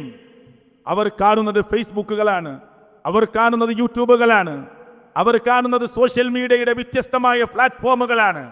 അവർ ഹീറോയായി കാണുന്നത് അർദ്ധനഗ്നയോ പൂർണ്ണനഗ്നയോ ആയ സഹോദരിമാരെയാണ്. അല്ലേ? ഏതെങ്കിലും ഇനാഗുറേഷന് കടന്നു വരുന്ന സഹോദരിമാരുടെ വേഷവിധാനങ്ങളാണ് ചർച്ചയാകുന്നത്. തൊപ്പിക്കാരൻ എന്ന് പേരിട്ട് വിളിക്കുന്ന ചില കുട്ടികൾ നൽകുന്ന മെസ്സേജുകളാണ്. മലപ്പുറം ജില്ലയിൽ ഒരു തൊപ്പിക്കാരൻ വന്ന് ഒരു ഷോപ്പിന്റെ ഉദ്ഘാടനത്തിൽ വരുമ്പോൾ റോഡ് ബ്ലോക്ക് ആവുകയാണ്. എന്തെങ്കിലും ഒരു മൂല്യം സമൂഹത്തിന് ഈ ചങ്ങാതിക്ക് കൊടുക്കാനുണ്ടോ എന്ന് അന്വേഷിക്കുമ്പോൾ ഒന്നുമില്ല. ആരോ എന്തോ ചെയ്തത് അത് നോക്കി അതിന് കളിയാക്കി പരിഹസിച്ച് അവൻ്റെ ചാനലിൽ അവൻ എന്തെങ്കിലും 2 മിനിറ്റ് ഇതിനു വേണ്ടി ഒരു വീഡിയോ ഇടും. ഇത് കുട്ടികൾക്ക് ഇഷ്ടപ്പെട്ടിരിക്കുകയാണ്. എന്താണ് അവൻ പഠിച്ചത്? ആരാണ് അവൻ? എന്ത് സംസ്കാരമാണ് സമൂഹത്തിന് നൽകാനുള്ളത്? എന്തൊരു ഗുണപാഠമാണ് കുട്ടികൾക്ക് നൽകാനുള്ളത്? എന്നിട്ട് നൂറുകണക്കിന് മക്കൾ അവൻ വരുന്ന വേദിയിൽ അവനെ കാണാൻ വന്നു നിൽക്കുന്ന ഒരു ദയനീയമായ രംഗത്തിലേക്ക് നമ്മുടെ നാട് പതുക്കെ മാറിപ്പോവുകയാണ്. എന്താണ് അവനെ കുറിച്ചൊന്നും ഒരു സമൂഹത്തിന്റെ മുമ്പിൽ അങ്ങനെ വ്യക്തിപരമായി പറയുക എന്നത് നമുക്ക് യോജിച്ചതല്ലല്ലോ. പ്രിയപ്പെട്ടവർ, എന്താണ് സമൂഹത്തിന് അവർക്ക് നൽകാനുള്ളത്? അപ്പൊ നാം മനസ്സിലാക്കുക, കുട്ടികൾ നിൽക്കുന്നത് ഒരു പുതിയ ഡിവൈസിന്റെ ലോകത്തിന്റെ മുമ്പിലാണ്. അതുകൊണ്ട് തന്നെ അവർ വളരുന്ന സാഹചര്യം ഈ അർത്ഥത്തിലാണ്. പ്രണയ ലീലാവിലാസങ്ങളുടെ ആ പ്രൊമോഷൻസ് ആണ് അവർ കണ്ടുകൊണ്ടിരിക്കുന്നത്. ലിപ്സ്റ്റിക്കുകൾ ചുണ്ടിൽ തേച്ച് പിടിപ്പിക്കുന്ന ഒരു നിക്കാഹിന്റെ വേദിയിൽ, ഞാൻ ജില്ല പറയുന്നില്ല, ആ നിക്കാഹിന്റെ വേദിയിൽ അവിടെ ചെല്ലുമ്പോൾ അവിടുത്തെ ഒരു പ്രായമുള്ള മനുഷ്യൻ എന്നോട് പറഞ്ഞു, നിങ്ങൾ ഇവിടെയുള്ള സ്ത്രീകളെ വിളിച്ച് നിങ്ങൾ ഖുതുബക്കിടയിൽ പറയണം, സഹോദരിമാരെ നമസ്കരിക്കണം. ഞാൻ അവരോട് പറഞ്ഞു, നിസ്കാരം മാറ്റിവെക്കേണ്ടവരല്ല അവർ എന്ന് പറഞ്ഞാൽ ഈ നിൽക്കുന്ന ഒരു വലിയ സദസ്സിൽ മഹാഭൂരിപക്ഷം സ്ത്രീകളും നമസ്കരിച്ചിട്ടില്ല. അവർ ഒന്നിച്ച് നമസ്കരിക്കാൻ കാത്തു നിൽക്കുകയാണ്. എപ്പോൾ വന്നതാണ് അവർ? ളുഹർ കഴിഞ്ഞു, അസർ കഴിഞ്ഞു, ഈ മഗ്‌രിബിന്റെ സമയത്തിലേക്ക് പ്രവേശിക്കാൻ പോവുക. എന്നിട്ട് അവിടെ നമസ്കരിക്കണില്ല. എന്താ കാരണം? ഒലുവെടുത്താൽ മുഖത്ത് തേച്ച പുട്ടി ഒലിച്ചു പോകും. മനസ്സിലായില്ലേ? ഒലുവെടുത്താൽ മുഖത്ത് തേച്ച് പിടിപ്പിച്ച പുട്ടി ഒലിച്ചു പോകും. അതുകൊണ്ട് വീട്ടിൽ ചെന്ന് മഗ്‌രിബും ഇശാഇന്റെ ഈ സമയത്ത് ഒരുമിച്ച് നമസ്കരിക്കാമെന്ന് പറഞ്ഞ് ഇവർ നമസ്കരിക്കാതെ നിൽക്കുന്ന ഒരു കൂട്ടം സ്ത്രീകൾ ഈ സദസ്സിലുണ്ട്, പറയണം അവരോട് എന്ന് പ്രായമുള്ള ഒരു മനുഷ്യൻ ഓർമ്മപ്പെടുത്തുകയാണ്. കാരണം കോസ്മെറ്റിക് സാധനങ്ങൾക്ക് വേണ്ടി ചെലവഴിക്കുന്ന കണക്കുകൾ ഒന്നെടുത്ത് പരിശോധിച്ച് നോക്കൂ. ഒരു KGയിൽ പഠിക്കുന്ന കുട്ടി പോലും ഇന്ന് ചുണ്ടുകൾ ചുവപ്പിക്കാൻ വാശി പിടിക്കുകയാണ്. അതാണ് അവർ കാണുന്ന ലോകം. അതാ ഞാൻ പറഞ്ഞത്, ഇന്ന് കുട്ടികൾ ജനിച്ചു വളരുന്ന സാഹചര്യത്തെ നമ്മൾ അറിയണം. കുട്ടി ചോദിക്കുമ്പോൾ നമ്മൾ മൊബൈൽ കൊടുക്കുന്നു, ഉമ്മയുടെ മൊബൈൽ വാങ്ങുന്നു, വാപ്പയുടെ മൊബൈൽ വാങ്ങുന്നു. കുട്ടികൾക്കൊക്കെ കാണേണ്ടത് റീൽസുകളാണ്. ഒരു വിധത്തിലുള്ള കോമഡി താരങ്ങളുടെ ഒരുപാട് ആ ഉദ്ഘാടന പരിപാടിക്ക് വേണ്ടി സംഘടിപ്പിക്കുന്ന കുറേ കോമഡി സംസാരങ്ങളാണ്, അല്ലെങ്കിൽ കുറെ ആട്ടങ്ങളാണ്, കുറെ പാട്ടുകളാണ്, അതല്ലെങ്കിൽ കുറെ വേഷവിധാനങ്ങളാണ്, അതുമല്ലെങ്കിൽ പറയാൻ പറ്റാത്ത പലതുമാണ്. ഇത് കണ്ടുകൊണ്ടാണ് നമ്മുടെ മക്കൾ വളർന്നുകൊണ്ടിരിക്കുന്നത്. അവിടെ മനസ്സുകളിലുള്ള ഹീറോ ഇവരാണ്. നാം അള്ളാഹുവിനെ കുറിച്ച് പറഞ്ഞിട്ട് കേറുന്നില്ല. മുഹമ്മദ് റസൂൽ കരീം സല്ലല്ലാഹു അലൈഹി വസല്ലമയെ കുറിച്ച് പറഞ്ഞിട്ട് അവിടെ ഹൃദയത്തിലേക്ക് പ്രിയപ്പെട്ടവരെ നമുക്കത് പ്രവേശിപ്പിക്കാൻ പറ്റുന്നില്ല എന്ന് തോന്നിപ്പോകുന്നു. കാരണം ഇവിടെ മനസ്സുകളിൽ പതിഞ്ഞിരിക്കുന്ന ഹീറോ ഈ അർത്ഥത്തിലാണ്. ഏത് ഭക്ഷണം എന്നതുപോലും ഈ കുട്ടികൾ ഇത്തരത്തിലുള്ള സോഷ്യൽ മീഡിയകളുടെ തെരഞ്ഞെടുത്ത് അത് ഇന്ന സ്ഥലത്ത് കിട്ടും, വാപ്പക്കറിയില്ല ഉമ്മക്കറിയില്ല, അവിടേക്ക് പോകണമെന്ന് പറയുന്നു. അവന്റെ വേഷവും ഷേട്ടും അവർ അണിയുന്ന വസ്ത്രവും മുടിയും എല്ലാം സോഷ്യൽ മീഡിയ തീരുമാനിക്കുകയാണ്. അല്ലേ? നിങ്ങളുടെ മക്കൾക്ക് നിങ്ങൾ മാന്യമായ ഒരു ചുരിദാർ വാങ്ങാൻ അറിയപ്പെടുന്ന 4 ഷോപ്പുകളിൽ കയറി നോക്കൂ, ഇല്ല. ഷോപ്പിന്റെ ഉടമകൾ പറയുന്നു, അവിടുത്തെ സെയിൽസ്മാൻ പറയുന്നു, നിങ്ങൾ ഈ ലോകത്തൊന്നുമല്ലേ, കാലം മാറിയില്ലേ. അതൊക്കെ പോയി ഇനി എല്ലാ പെൺകുട്ടികളും ആൺകുട്ടികളും ഒക്കെ പാൻറ്റും ടീഷർട്ടിലേക്കും മാറിയിരിക്കുകയാണ്. നിങ്ങൾ എവിടെയാണ്? നിങ്ങൾ നേരം വെളുക്കാത്തവനാണോ എന്ന് നമ്മളോട് തിരിച്ചു ചോദിക്കുന്നൊരവസ്ഥയാണ് നാം കേട്ടുകൊണ്ടിരിക്കുന്നത്. നബി കരീം സല്ലല്ലാഹു അലൈഹി വസല്ലമ കാസിയാത്തുൻ ആരിയാത്തുൻ മുമീലാത്തുൻ മായിലാത്തുൻ റൂസുഹുന്ന കഅസ്നിമത്തിൽ ബുഖ്തിൽ മായില ലാ യദ്ഖുൽനൽ ജന്ന വലാ യജിദിന റീഹഹ എന്ന് പറയുന്ന പ്രവാചകൻ സല്ലല്ലാഹു അലൈഹി വസല്ലമ പഠിപ്പിച്ച ഹദീസ് സത്യത്തിൽ നമ്മൾ ഇങ്ങനെ കണ്ടുകൊണ്ടിരിക്കുകയാണ്. വേഷമണിഞ്ഞിട്ടും അണിയാത്തവരെ പോലെ, വസ്ത്രമണിഞ്ഞിട്ടും അണിയാത്തവരെ പോലെ, അല്ലേ? വസ്ത്രമണിഞ്ഞിട്ടുണ്ട് എന്നാൽ അണിയാത്തവരെ പോലെയാണ്. നടത്തത്തിൽ ഇങ്ങനെ ചാഞ്ഞും ചെരിഞ്ഞും അങ്ങോട്ട് നോക്കി ഇങ്ങോട്ട് നോക്കി, അവിടെ ചിരിച്ച് ഇവിടെ ചിരിച്ച് ഒട്ടകത്തിൻ്റെ പൂഞ്ഞ പോലെ അവരെ തല ആടിക്കളിക്കുന്ന ഒരവസ്ഥയിലാണുള്ളത്. അങ്ങോട്ടും ഇങ്ങോട്ടുമൊക്കെ റോഡിൻ്റെ മറുഭാഗത്ത് ഈ ഭാഗത്ത് ആ ഭാഗത്തൊക്കെ ഇരിക്കുന്നവരോട് വേണ്ടതിലും വേണ്ടാത്തതിലും ഇടപെട്ടുകൊണ്ട് മുന്നോട്ട് പോകുന്ന ഒരു പുതിയ തലമുറയെ നമ്മൾ കാണുന്നു. 4 പെൺകുട്ടികൾ നടന്നു വരികയാണെങ്കിൽ 4 പേരും ഇങ്ങനെ ബാക്കിലല്ല, അവർ ഒരുമിച്ച് റോഡിൻ്റെ ഒരു കാറിൻ്റെ വീതി അവരെടുത്തുകൊണ്ട് മാറിക്കൊടുക്കാത്ത വിധത്തിൽ അങ്ങനെ റോഡിലൂടെ നടക്കുന്ന, ആര് വന്ന് തട്ടിയാലും മുട്ടിയാലും പ്രശ്നമില്ലാത്ത വിധം, അല്ലേ? അവിടെ ആണ് പെണ്ണ് എന്ന് വ്യത്യാസമില്ലാത്ത രൂപത്തിലേക്ക് മാധ്യമങ്ങൾ അന്തിച്ചർച്ച എന്തായിരുന്നു കഴിഞ്ഞ ആഴ്ച? കേരളത്തിലെ ഒരു പണ്ഡിതൻ പറഞ്ഞത്രേ, ആണും പെണ്ണും ഇടകലർന്നുകൊണ്ട് നിങ്ങൾ വ്യായാമങ്ങളിൽ ഏർപ്പെടരുത് എന്ന്. അത് വലിയ ചർച്ചയാണ്. എന്താ ആണും പെണ്ണും ഒരു ആ അർത്ഥത്തിൽ ഒന്ന് ഇടകലർന്നു നിന്നാൽ എന്നതാണ് മാധ്യമങ്ങൾക്ക് ആവശ്യം. എത്ര സമയമാണ്, എത്ര ചാനലുകളാണ് ആ വിഷയം ചർച്ചയ്ക്കെടുത്തത്? അതിന് കൂടിക്കൊടുക്കുന്നവർ അവർ നേരം വെളുക്കാത്തവരാണ്, അവർ എത്രയോ നൂറ്റാണ്ട് പിറകിൽ ജീവിക്കേണ്ടവരാണ് എന്ന് പറഞ്ഞുകൊണ്ടിരിക്കുന്നൊരവസ്ഥ ഞാനും നിങ്ങളും കാണുന്നു.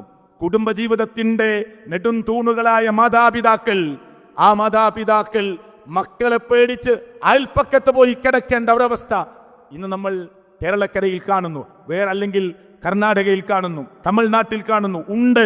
നിങ്ങളൊന്ന് അന്വേഷിച്ച് നോക്കൂ. ഉമ്മ പറയുന്നു, സോഷ്യൽ മീഡിയയിൽ വന്ന് പറയുന്നു, എൻ്റെ മോൻ ഡിഗ്രി ഫസ്റ്റ് ഇയർ ആണ്, പക്ഷെ അവൻ മാത്രമാണ്. വാപ്പ അവൻ്റെ 8ാമത്തെ വയസ്സിൽ മരിച്ചുപോയി. ആ വീട്ടിൽ എനിക്ക് ഒറ്റയ്ക്ക് കിടക്കാൻ പേടിയാണ്. ഒരു ഉമ്മയോട് ചെയ്യുന്നതല്ല അവൻ എനിക്ക് നേരെ വരുന്നത്, ഒരു ഉമ്മയോട് പെരുമാറുന്നത് പോലെയല്ല. അതുകൊണ്ട് ഞാൻ കുടുംബ വീട്ടിലേക്ക് പോകും, മഗ്‌രിബ് കഴിഞ്ഞിട്ട് അയൽപ്പക്കത്ത് പോയി കിടക്കലാണ്. ഇവന്റെ കൂടെ ഒരുമിച്ച് ആ വീട്ടിൽ ജീവിക്കാൻ എനിക്ക് ഭയമാണ് എന്ന് നൊന്ത് പ്രസവിച്ച മാതാക്കൾ സമൂഹത്തോട് തുറന്നു പറയുന്ന അവസ്ഥ നമ്മൾ കാണുന്നു. അള്ളാഹുവിന്റെ പ്രവാചകൻ സല്ലല്ലാഹു അലൈഹി വസല്ലമ, പ്രിയപ്പെട്ടവരെ, നാളെ അള്ളാഹു നോക്കുകയില്ല, സംസ്കരിക്കുകയില്ല എന്നൊക്കെ പറഞ്ഞ രംഗത്തും ലഅനല്ലാ, അള്ളാഹുവിന്റെ ശാപമുണ്ട് എന്ന് പറഞ്ഞ സ്ഥലത്തുമൊക്കെ എണ്ണിയപ്പോ അൽ ആഖുലി വാലിദൈഹി എന്ന് എണ്ണിയിട്ടില്ലേ? മാതാപിതാക്കളോട് കാണിക്കുന്ന ഈ കടുത്ത ധിക്കാരമുണ്ടല്ലോ, ഈ വൃത്തികേടുകളുണ്ടല്ലോ, ഒരു വാക്കിൽ പോലും ചേ എന്ന് പറയാൻ പാടില്ല എന്ന് പഠിപ്പിച്ച ഒരു വേദഗ്രന്ഥത്തിൻ്റെയും സന്ദേശം ഉൾക്കൊള്ളുന്ന ഒരു മതത്തിൻ്റെയും അനുയായികൾ, അവരുടെ പേരുകൾ മാതാപിതാക്കൾക്ക് നേരെ കൈയോങ്ങുന്ന, മാതാപിതാക്കൾക്ക് നേരെ ലൈംഗിക അതിക്രമത്തിനൊരുങ്ങുന്ന, മാതാപിതാക്കളെ കൊന്നു തീർക്കുന്ന ഒരവസ്ഥയിലേക്ക് സമൂഹം പോയിക്കൊണ്ടിരിക്കുന്ന ദയനീയമായ അവസ്ഥ പ്രിയപ്പെട്ടവരെ ഞാനും നിങ്ങളും കാണുകയാണ്, കേൾക്കുകയാണ്. അള്ളാഹു നമ്മെയും നമ്മുടെ മക്കളെയും ബന്ധുമിത്രാദികളെയും അള്ളാഹു താല കാത്തുരക്ഷിക്കുമാറാകട്ടെ. സമൂഹത്തെ അള്ളാഹു ഈ അവസ്ഥയിൽ നിന്ന് രക്ഷപ്പെടുത്തുമാറാകട്ടെ. പ്രത്യേകമായി നമ്മളൊക്കെ പ്രാർത്ഥിക്കണം, നമ്മൾ ആഗ്രഹിക്കണം, നമ്മൾ പ്രാർത്ഥിക്കുക, പ്രവർത്തിക്കുക, പ്രാർത്ഥിക്കുക, അള്ളാഹുൽ നന്നായി തവക്കുൽ ചെയ്യുക. കാരണം നമ്മൾ വിചാരിക്കുന്ന ഒരു സ്ഥലത്തല്ല ലോകമുള്ളത്. എൻ്റെ സമയം അവസാനിക്കുകയാണ്. പ്രിയപ്പെട്ടവരെ, നമ്മൾ വിചാരിക്കുന്നൊരു ലോകത്തല്ല പ്രിയപ്പെട്ടവരെ ഇന്ന് നമ്മുടെ മക്കളുള്ളത്. അപ്പോൾ ഈ കുടുംബം ചർച്ച ചെയ്യുമ്പോൾ ഇതിൽ ഒരു വലിയ പങ്ക് ഒരു മാതാവിനെ, ഗവൺമെന്റ് ജോലിയിൽ നിന്ന് വിരമിച്ച ഒരു മാതാവിനെ പ്രിയപ്പെട്ടവരെ ഒരു വൃദ്ധസദനത്തിൽ കൊണ്ടുപോയി ആക്കുന്നത് നിങ്ങൾ വായിച്ചോന്ന് എനിക്കറിയില്ല. 4 മക്കളാണ് അവർക്ക്, 4 മക്കൾ. ആ 4 മക്കളും ഉയർന്ന ജോലിയുള്ളവരാണ്. അമേരിക്കയിലാണ് ഒരു മോൻ, എൻ്റെ ഓർമ്മ ശരിയാണെങ്കിൽ ഒരു മോൻ അമേരിക്കയിലാണ്, ബാക്കിയുള്ളവർ ഒരാൾ നാട്ടിലും മറ്റുള്ളവർ വ്യത്യസ്തമായ വിദേശ രാജ്യങ്ങളിലാണ്. എന്നിട്ട് അവർ നാട്ടിലുണ്ടായിരിക്കെ ഈ അമ്മ നന്നായി ജോലി ചെയ്ത്, അച്ഛൻ മരിച്ചുപോയി, ഈ മക്കളെ പഠിപ്പിച്ച് ഇവരെ വലിയ ഉദ്യോഗസ്ഥന്മാരാക്കി മാറ്റി ഈ മാതാവിനെ തട്ടിക്കളിക്കുകയാണ്. ഈ മോൻ്റെ അടുത്ത് നിൽക്കുമ്പോൾ അവൻ്റെ ഭാര്യ ചോദിക്കും, എന്താ നിങ്ങൾ ഇവിടെ തന്നെ, നിങ്ങൾക്ക് എൻ്റെ ഭർത്താവിൻ്റെ ജേട്ടൻ്റെ നിങ്ങളുടെ മൂത്ത മോൻ്റെ വീട്ടിൽ പോയി നിന്നൂടെ? ഇങ്ങനെ തട്ടിക്കളിച്ച് രക്ഷയില്ലെന്ന് കണ്ട് അവസാനം കാലു പിടിച്ച് ചെറിയ മോൻ്റെ വീട്ടിൽ താമസിക്കുക. കേൾക്കണേ, എന്നിട്ട് ആ മോൻ സന്തോഷത്തോടു കൂടി നോക്കുന്നു എന്ന് അമ്മ വിചാരിക്കുന്നു. പക്ഷേ ഒരു ദിവസം മാറ്റി ഒരുക്കി വൃദ്ധസദനത്തിലേക്ക് അമ്മയെ കൊണ്ടുപോകുമ്പോൾ വീൽ ചെയറിൽ അമ്മയെ ഇരുത്തി ആ കാറിൻ്റെ അടുത്തേക്ക് തള്ളിക്കൊണ്ടുവന്ന് അമ്മയെ സീറ്റിലേക്ക് എടുത്തു വെച്ച്, സ്നേഹത്തോടെ എടുത്തു വെച്ച് വീൽ ചെയർ മടക്കി കാറിൽ വെച്ച് വൃദ്ധസദനത്തിലേക്ക് പോകുമ്പോൾ നല്ല ഗവൺമെന്റ് ജോലിയിൽ നിന്ന് വിരമിച്ച അമ്മ ബോർഡ് വായിച്ച് ചോദിച്ചു മോനോട്, മോനെ എന്തു തെറ്റാടാ ഞാൻ നിന്നോട് ചെയ്തത്? എന്തു തെറ്റാടാ ഞാൻ നിന്നോട് ചെയ്തത്? ആ വൃദ്ധസദനത്തിൽ അവിടെ വെച്ചിരിക്കുന്ന ഫോം ഫില്ല് ചെയ്ത് ഒപ്പിടേണ്ട സ്ഥലത്ത് ഒപ്പിട്ട് അവിടെ ഏൽപ്പിക്കേണ്ട പണം ഏൽപ്പിച്ച് വീൽ ചെയറിൽ ഇരിക്കുന്ന അമ്മയുടെ കണ്ണു നിറഞ്ഞിട്ടും യാതൊരു കൂസലുമില്ലാതെ അമ്മയെ വൃദ്ധസദനത്തിലാക്കി അവിടുത്തെ ആളുകളെ ഏൽപ്പിച്ച് തിരിച്ചു പോകുമ്പോൾ അമ്മ അവൻ്റെ വിരലുകൾ പിടിച്ചു വലിക്കുന്നു, മോനെ എന്തു തെറ്റാടാ ഞാൻ നിന്നോട് ചെയ്തത്? എന്തു ശല്യമാണ് ഞാൻ നിന്റെ വീട്ടിൽ ഉണ്ടാക്കുന്നത്? ഞാൻ നിന്റെ വീട്ടിൻ്റെ ഒരു മൂലയിൽ ഇരുന്നാൽ നിനക്കെന്തു പ്രയാസമാണ് മോനെ ഉണ്ടാവുക എന്ന് ചോദിക്കുന്നു.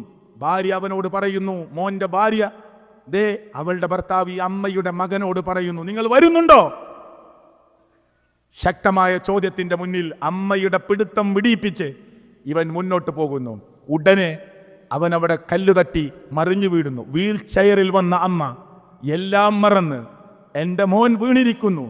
വീൽ ചെയറിൽ നിന്ന് തായോട്ട് ഇറങ്ങി ആ മോൻ്റെ അടുത്തേക്ക് നീങ്ങി മോൻ്റെ തല മടിയിലെടുത്തു വച്ചിട്ട് മോൻ്റെ മുടിയിൽ തടവിയിട്ട് ചോദിക്കുന്നു, മോനെ നിനക്ക് വല്ലതും പറ്റിയോടാ? മോനെ നിനക്ക് വല്ലതും പറ്റിയോടാ? ഇതാണ് ഒരമ്മ, ഇതാണ് ഒരു ഉമ്മ അല്ലേ? ഈ സന്ദർഭങ്ങളെ ഞാൻ നിങ്ങൾ വായിച്ചിട്ടുണ്ട്. എന്നിട്ടും ആ അമ്മയെ വീണ്ടും വീൽ ചെയറിലേക്ക് അവൻ തന്നെ എടുത്തു വച്ച് ടാറ്റ പറഞ്ഞ് തിരിച്ചു പോകുമ്പോൾ എങ്ങനെയാണ് പ്രിയപ്പെട്ടവരെ നമ്മുടെ ഈ അമ്മയും മക്കളും തമ്മിലുള്ള ബന്ധത്തെ നമ്മൾ ഇനി എങ്ങനെയാണ് നിർവചിക്കുക? എങ്ങനെയാണ് നമ്മൾ വിശദീകരിക്കുക? ഗൗരവത്തോടു കൂടി ആലോചിക്കണം. ഇത് ഒരു സ്ഥലത്ത് മാത്രം ഒതുങ്ങി നിൽക്കുന്നതല്ല.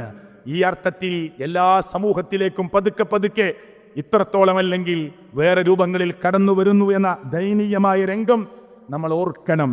വീട്ടിലേക്ക് കെട്ടിക്കൊണ്ടുവരുന്ന ഒരു മരുമോൾ എന്ന് പറയുന്ന മകളെപ്പോലെ കാണേണ്ട ആ പെൺകുട്ടിയെ മകളെപ്പോലെ കാണുന്നതിന് പകരം അവളെ വേറെ അർത്ഥത്തിൽ കാണുകയും സംസാരിക്കുകയും ചെയ്യുന്ന ഉമ്മമാരുണ്ട്, ഉപ്പമാരുണ്ട്. തൻ്റെ മോളെ വേറൊരു വീട്ടിലേക്ക് കൊടുത്തയച്ചിട്ടുണ്ട് അല്ലെ? അവളെ കുറിച്ച് അന്വേഷിക്കുന്ന ഈ വാപ്പയും ഉമ്മയും വേറൊരു വീട്ടിൽ നിന്ന് ഈ വീട്ടിലേക്ക് വന്ന പെൺകുട്ടിയെ വേദനിപ്പിക്കുന്ന, മാനസികമായ ടോർച്ചറിക്ക് വിധേയമാക്കുന്ന കുടുംബങ്ങളുണ്ട് എന്ന കാര്യത്തിൽ തർക്കമില്ല. മാറണം, നമ്മൾ ചിന്തിക്കണം. പ്രിയപ്പെട്ടവരെ, അസ്മാ ബിൻതു ഖാരിജ തൻ്റെ മകളെ ഒരു പുതുവെണ്ണായി പറഞ്ഞയക്കുമ്പോൾ നൽകിയൊരു ഉപദേശം നിങ്ങളൊന്ന് സെർച്ച് ചെയ്താൽ മതി. 1 മണിക്കൂറോ 2 മണിക്കൂറോ അത് മാത്രം പറയാനുണ്ട്. അവിടെ പറയുന്നുണ്ട്, അസ്മാ ബിൻതു ഖാരിജ തൻ്റെ മോളോട് പറയുന്നുണ്ട്, ഫകൂനി ലഹു അർള യകുൽ ലക്കി സമാ വകൂനി ലഹു മിഹാദ യകുൽ ലക്കി ഇമാദ വകൂനി ലഹു അമത് യകുൽ ലക്കി അബ്ദ എന്നൊക്കെ പറഞ്ഞിട്ട് ദീർഘമായ ഉപദേശം കൊടുക്കുന്നുണ്ട്. മോളെ, നീ അവൻ്റെ മുമ്പിൽ ഭൂമിയോളം താന്നു നിൽക്കണം. എങ്കിൽ എല്ലാം ക്ഷമിച്ച്, അതെ, ഒരു ക്ഷമ അങ്ങേറ്റം അവലംബിച്ചുകൊണ്ട് അവൻ്റെ മുമ്പിലും ആ വീട്ടിലും നീ കഴിയേണ്ടത് ഇങ്ങനെയാണ്. അപ്പൊ നിന്റെ മുമ്പിൽ അവനായിത്തീരുന്ന, നിനക്ക് കിട്ടാൻ പോകുന്ന വലിയ പദവിയും ഉയർച്ചയും അതിനെക്കുറിച്ച് പറഞ്ഞു കൊടുക്കുകയാണ്. നീ വകൂനി ലഹു മിഹാദ യകുൽ ലക്കി ഇമാദ, അല്ലേ? അവന് കൊടുക്കേണ്ട എല്ലാവിധ സൗകര്യങ്ങളും സുഖങ്ങളും നൽകി നീ അവൻ്റെ മുമ്പിൽ ഒരു തൊട്ടിലായി. അതേ പോരാ, നീ അവർ സുഖം നൽകുന്ന ഒന്നായി അവൻ്റെ മുന്നിൽ നിൽക്കുമ്പോൾ അവൻ നിന്റെ മുന്നിൽ നിനക്ക് അവലംബമായി നിൽക്കാൻ, നിനക്ക് ചാരി നിൽക്കാൻ, നിന്റെ പ്രതിസന്ധികളെ മറികടക്കാൻ നിന്നെ ഏറ്റവും നല്ല സുരക്ഷിതത്വ വലയം നൽകി നിനക്ക് സപ്പോർട്ട് നൽകുന്ന നിന്റെ മുമ്പിൽ അവനായി മാറുമെന്ന് ആ ഉമ്മ ഉപദേശിച്ചു കൊടുക്കുന്നുണ്ട്. നീ ഒരു വക്കൂനീലഹു അമത് യകുല്ലകി അബ്ദ, നീ ഒരു അടിമയെപ്പോലെ എന്ന് പറഞ്ഞാൽ ഒരു അടിമ സ്ത്രീയെപ്പോലെ അവൻ്റെ മുമ്പിൽ നിൽക്കുമ്പോൾ അവൻ നിന്റെ മുമ്പിൽ ഒരു അടിമയെപ്പോലെ. രണ്ടുപേരും പരസ്പരം അങ്ങോട്ടും ഇങ്ങോട്ടും മനസ്സിലാക്കി ഒരാളെ കൊണ്ട് ഒരു ജോലി ചെയ്യിപ്പിക്കുകയല്ല, രണ്ടുപേരും ഒരുപോലെ ജോലി ചെയ്യുന്ന, ഒരുപോലെ മനസ്സിലാക്കുന്ന, ഒരുപോലെ ഇടപെടുന്ന, ഒരുപോലെ കാര്യങ്ങളെ ചർച്ച ചെയ്യുന്നവരായി മാറുമെന്ന് ഇങ്ങനെ നീണ്ട ഉപദേശങ്ങളാണ് ബഹുമാന്യയായ ആ അസ്മാ ബിൻത് ഖാരിജ തൻ്റെ കുഞ്ഞിന് നൽകുന്നത്. അത് വിശദീകരിച്ച് പറയേണ്ടതാണ്. അതുകൊണ്ട് സഹോദരങ്ങളെ, നമ്മളെന്താ പറഞ്ഞു കൊടുക്കാറുള്ളത്?